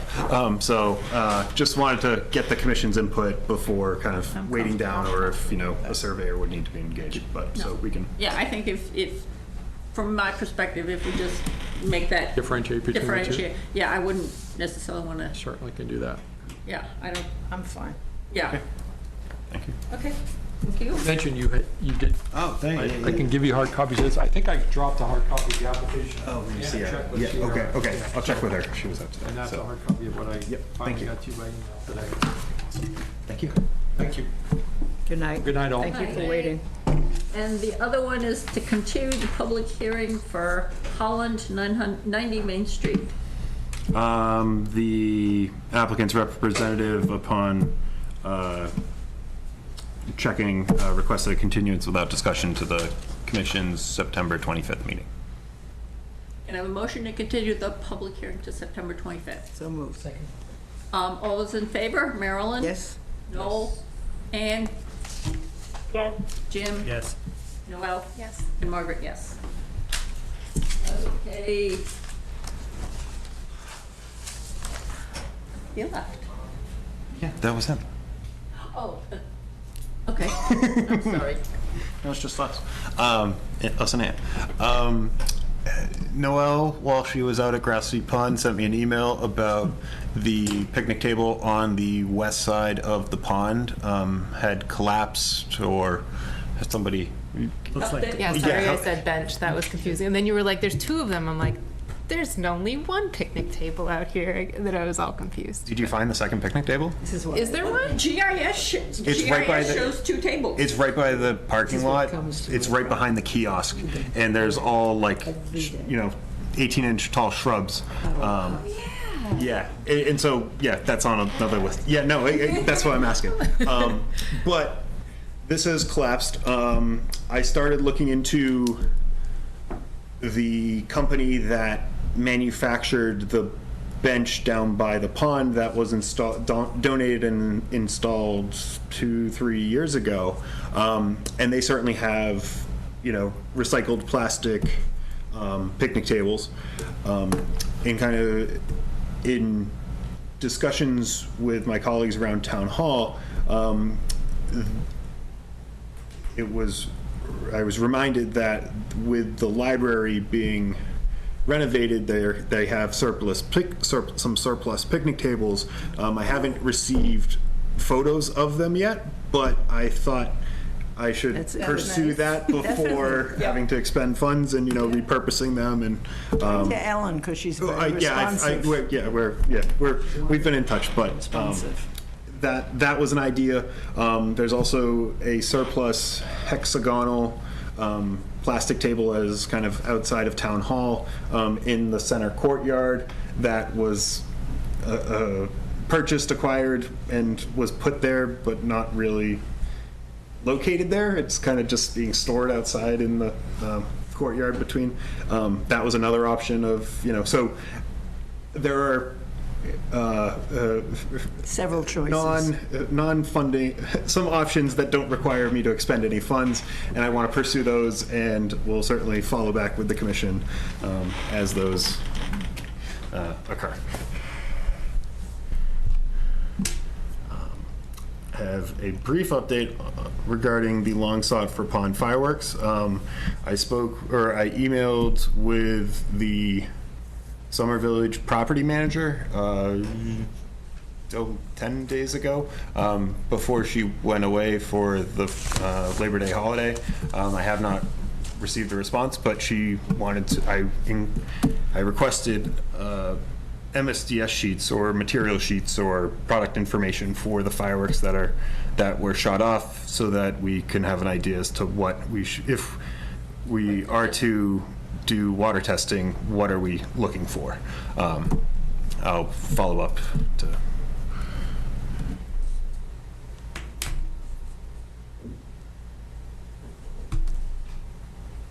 Keys Road. I do not have an update at this time. The Stony Brook Conservation Area User Concern Follow-up. We received an email from an officer of the Westford PD recommending more signage out there. I asked him if he had any specific ideas for signs, again, what, they would, and it's actually the signs that are up, but he had some other locations more towards the parking area, and where he, during his bike patrols, encountered the most dogs off leash, being, so he recommended one at the main access gate, one at the locked gate going up towards That's a good idea. The girls' camp, one at the girls' camp beach, because that seems to be the hot spot for dogs swimming off leash, and then also one kind of at the main entry from the Stony Brook Middle School to the north. So I have signs made up. I can, if the commission is amenable, I can go out and get them located, if that's. Sounds good. Opposed to any more signage. We have signs already that say dogs have to be on leash. We have the rules and the regulations posted at the kiosks. How come on every street in town we don't have signs that say dogs have to be on leash, no drinking, no fires? We don't have, on my street, there's no signs that say public intoxication is not good. Doesn't say no drunk driving either, but it's against the law. But I'm happy to hear an officer make a comment that perhaps, And I'd want to be responsive to that too, so figure out where you want to do it, but I would make some positive response well, yeah, to I that. mean, I can, especially I see, people walking in from Stony Brook, if there's no sign there, Stony Brook Middle School. Yeah, I Coming in mean, that way. if you've got, and what about, well, yeah, but I think if there are areas where people are coming in that they would not be going past the kiosk. And can we get one in Freedom Park? Yes. Thank you. I have an extra one. So, okay. I think I'll actually have an extra two. Also received police log inquiries from Jim. I've checked on those. One was related to a dog off leash that actually I think was directly. I think he was the respond. I think he was the officer reporting officer. And also there was an additional report for another party, people grilling, but I wouldn't say party. Maybe party was not the parties. There were people. There were a person or two grilling. Once again, underneath the no grilling sign. So that there's an adequate signage there, except that the sign has the wrong reference. Right. I have the correct ones as those as well to put up. But So yeah. was any action taken? I think they did issue there was something, but it was the party grilling was a minor, so a lot more was redacted than. So, but yeah. something did, there was something. There was an action. There was action, yes. And I think from reading those, I think there was actually a fine for somebody with the dog off leash. Good. So yes, it's, That sounds good. I mean, it's the yeah, we're first time I've seeing heard a this lot reported more like this. presence there. Yeah, and I think. And we're seeing action, Small, but it's positive. yes, it's getting the message out. At some point, it might be nice to send a note saying we're Yes. most appreciative. So now the party season is almost over. be another week or two at most, but there's still gonna be the dog issues. Yeah. I know, but I'm happy to see the patrolling. Yeah. Yeah, yeah. So I think it's nice to acknowledge that as well, so they know that we're most appreciative of something we've needed for a long time. Yeah, because they were saying that they were looking for leash law violations, public alcohol consumption violations, and grilling. So it was, they were going there with very specific intent. Those are things they've got, a dozen complaints over the summer. Yeah, and they're there to focus on those. So, yeah, It's it's part of greatly their appreciated. routine. We have a nice partnership. Yep. Oh, and there was also all about the deer. Oh, yes, there was a, I was notified by the animal control officer. Subsequently, there was a call to the police department from a patron of the Stony Brook Conservation Area. They'd observed 2 dead deer. Yeah, I don't know, again, I hadn't... Do we know what they died from? I hadn't. It didn't say in the report, just that one. Or there wasn't, yeah, there wasn't a report. One was on the road and one was in the woods. Yeah, and I don't know. So I was hoping that next time the predators keep their prey off the trails and out of If I sight see of. her at the, if I see her at town hall.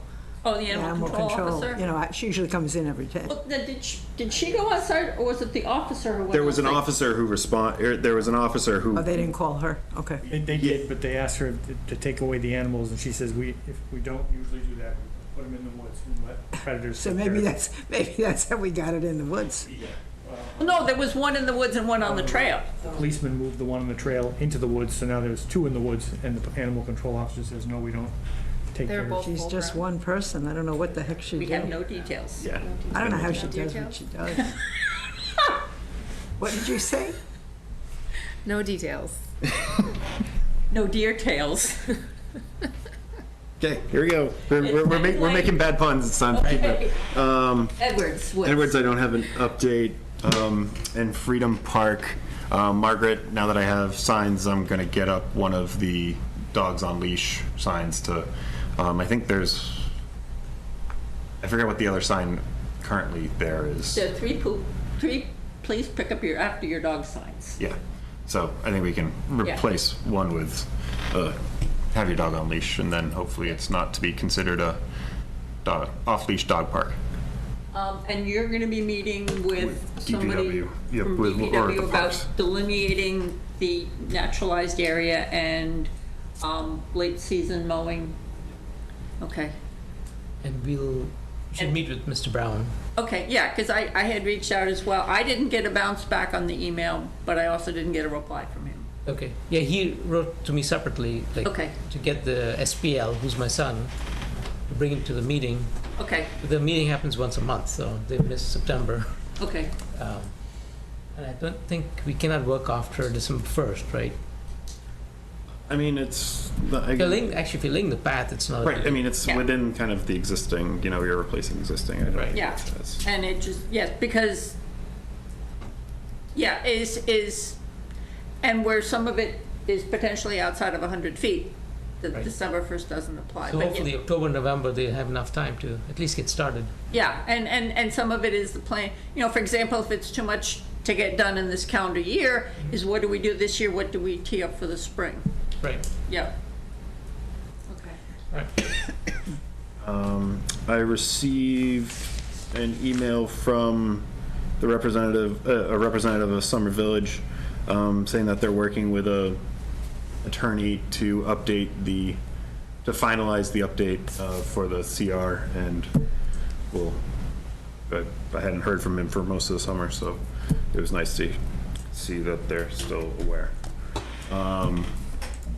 The conservation restriction out at Jarvisville Estates included is email correspondence from local residents that observed a bike jump hand dug kind of on the trail.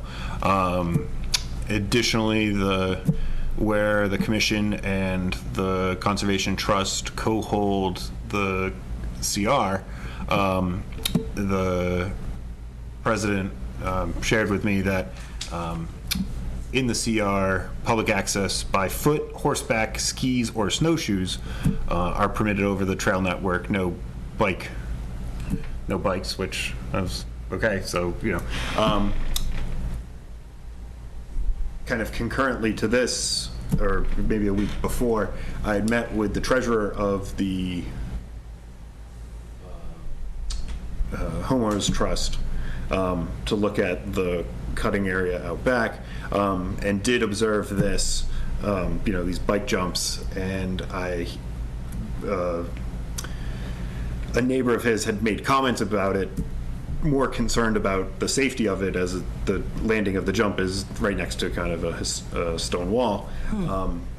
My advice to him was to talk with his neighbors and see if there are any children of the neighborhood who knows either who constructed it, or if it's from somebody an adjoining neighborhood who did this, and ask them to remove it. Certainly, again, outside of documenting with a trail camera, that's not we can't. So haven't followed up with him, with the trustee, and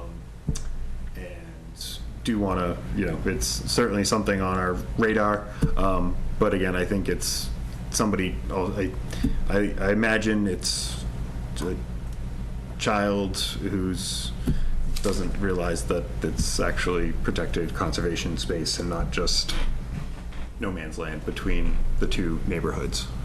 Unrelated topic, they were talking about Kennedy Pond. They said there were four-wheelers there? There used to be. There used to be a lot of four-wheel traffic. In 2019, when I started, DPW blocked off a couple or reduced the size of accesses to the Conservation Commission's parcels. So I know that I've received reports. Last winter or 2 winters ago, I didn't observe any evidence of it. So again, it's hard to see if you need to notice it when you're there. Yeah. When's the last time we got Kennedy Pond tested, the water tested? They don't. It's not a public beach, right? What do you mean, for E. coli, or so? Yeah. So we don't Having horses going in there. And So we don't test that as a part, or the health department doesn't test that as a part of their weekly beach testing. The Healthy Lakes and Ponds Collaborative have been doing baseline monitoring at least once a year, just to collect water samples, and the past water quality results from this past June didn't have any anomalies. I'd have to double check again. I kind of briefly scanned it, but it was nothing stood out. So I will have more with the Village Realty Trust for the Commission's next meeting. On that same topic, the conservationist Jarvis Hill Estates kind of got hijacked by the bicycle jumps. That originally was the gentleman that chopped down a bunch of trees. Yeah. And I was going to put up but my intent was to put up the conservation, markers of, on the boundary, because we have a box of them, but also there, it may, the property is well bounded by stone walls, or the open space is bounded by stone walls, so it's fairly easy to kind of put up and make visible. So, like the ones we put along, at the old Lawton Nursery area. Okay, that just delineates the property. Yeah. What? So, what about the guy that cut down all the trees? I mean, where time had passed,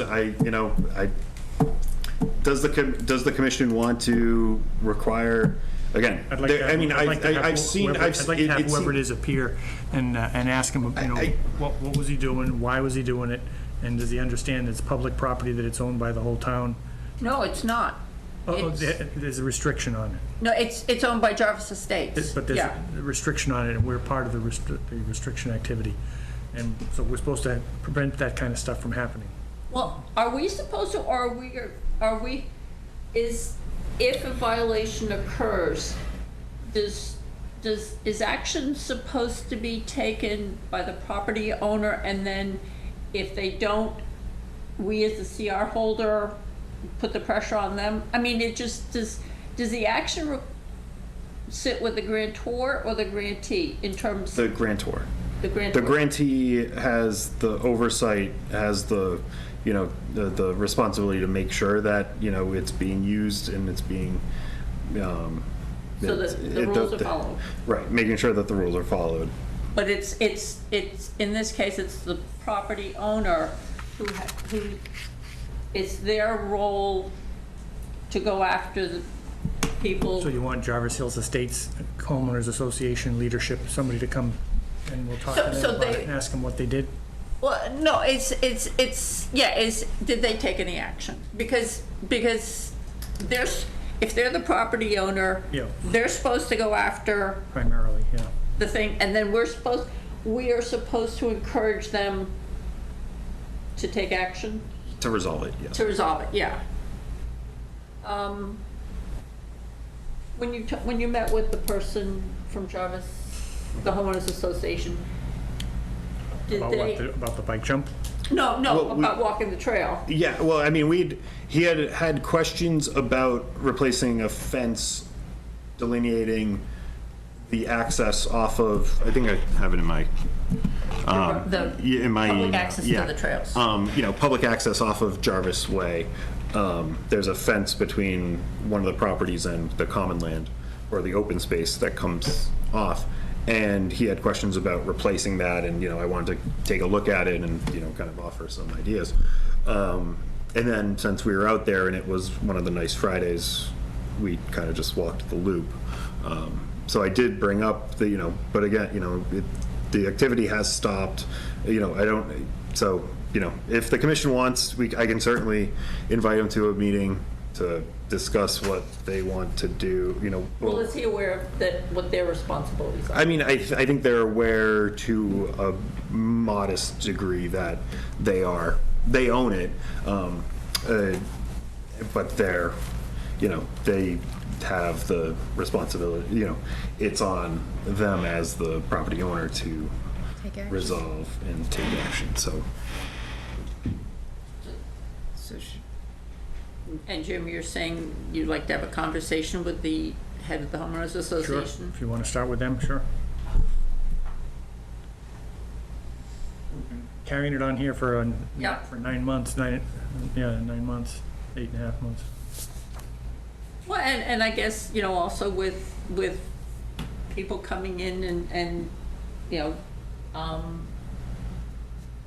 putting bike jumps on the trails, yes, I mean, maybe we need to have a conversation about what the property owner's responsibilities The are. same approach, right? Yeah, Start with the homeowners association, yeah, find out what they're going to do to correct it, remedy the two situations, what actions they're gonna take, yes. or that they did, I don't know. Well, yeah, and it's, you know, and it is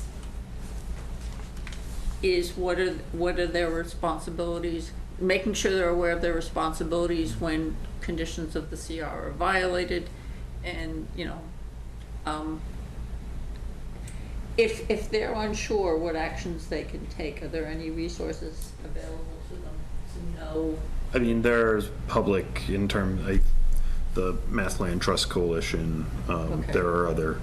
You know, because I'm thinking a homeowner who's just gets put on, you know, gets onto this board and has no background in terms of understanding Maybe you could. how to deal with provide them issues. the way they can- Yeah, you know, just, can we be able, you know. Just give them a reference. Identify resources for them to contact. Before he gets caught up in having to talk with everybody. Yeah. No, I think that makes sense. Yeah. Okay, minutes.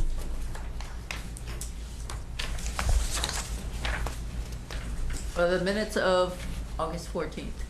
Marilyn, was I that what already you? gave them, and they're all Yeah, noted.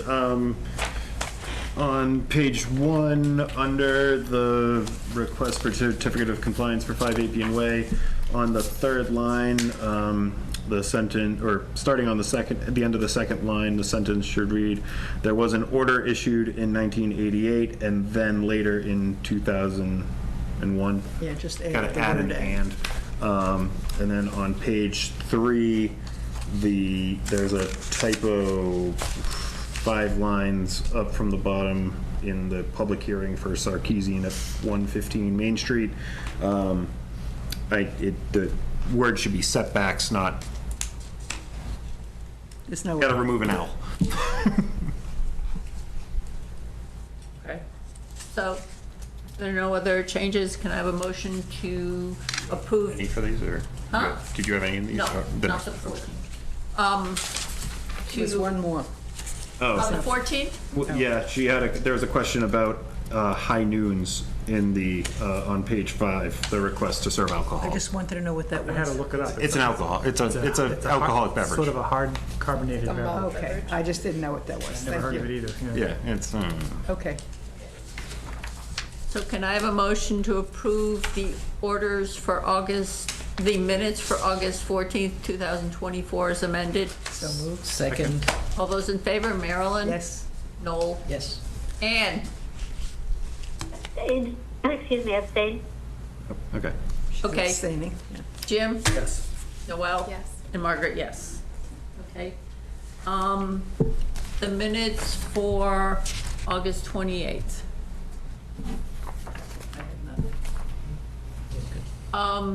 Did you get the 2 that I had sent you? I did, but if you want to just. Okay, so, for the minutes for the 28th, near the top of page 2, under Stony Brook Middle School Athletic Complex, the last sentence says, "Wheeler said no filing would be needed." That's not really, that's kind of, I wanted to change the word "said" to "acknowledged," so that I'm acknowledging that they don't need to file, but it was nice that they came and presented anyway. I don't have the right to say that they don't have to file. And then on the bottom of page 5, under Stony Brook Conservation, user concerns. 5? Where? Oh, okay, yes, got it, Yeah. got it. Discussion and action The item. discussion and action items. Wheeler suggested searching for attendance next year, and I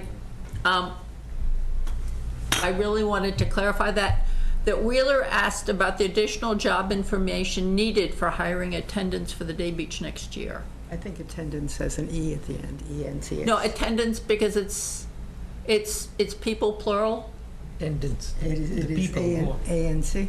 A-N-T-S. Okay. Yes. And I it's- had one on that it- page. Yeah, it's not like attendance at school. I got it. Okay. Any other I changes? found one, I'm sorry. Okay. Also on 5, Mm-hmm. the second sentence down where it says "a couple," you just need to put in the word "of." A couple of other minor changes. You're missing the word "of." Thank you. Sorry, I didn't get them too soon. Any others? Can I have a motion to approve the minutes for August 28th, 2024 as amended? So moved. Second. All those in favor, Marilyn? Yes. Noel? Yes. Ann? Yes. Jim? Yes. Noel? Yes. And Margaret, yes. No site visits to record or schedule. If there's no other business, can I have a motion to adjourn? So moved. Second. All those in favor, Marilyn? Yes. Noel? Yes. Ann? Yes. Jim? Yes. Noel? Yes. And Margaret? People on this Yes. side of the phone. It's hard to do the phone. Good night, Ann.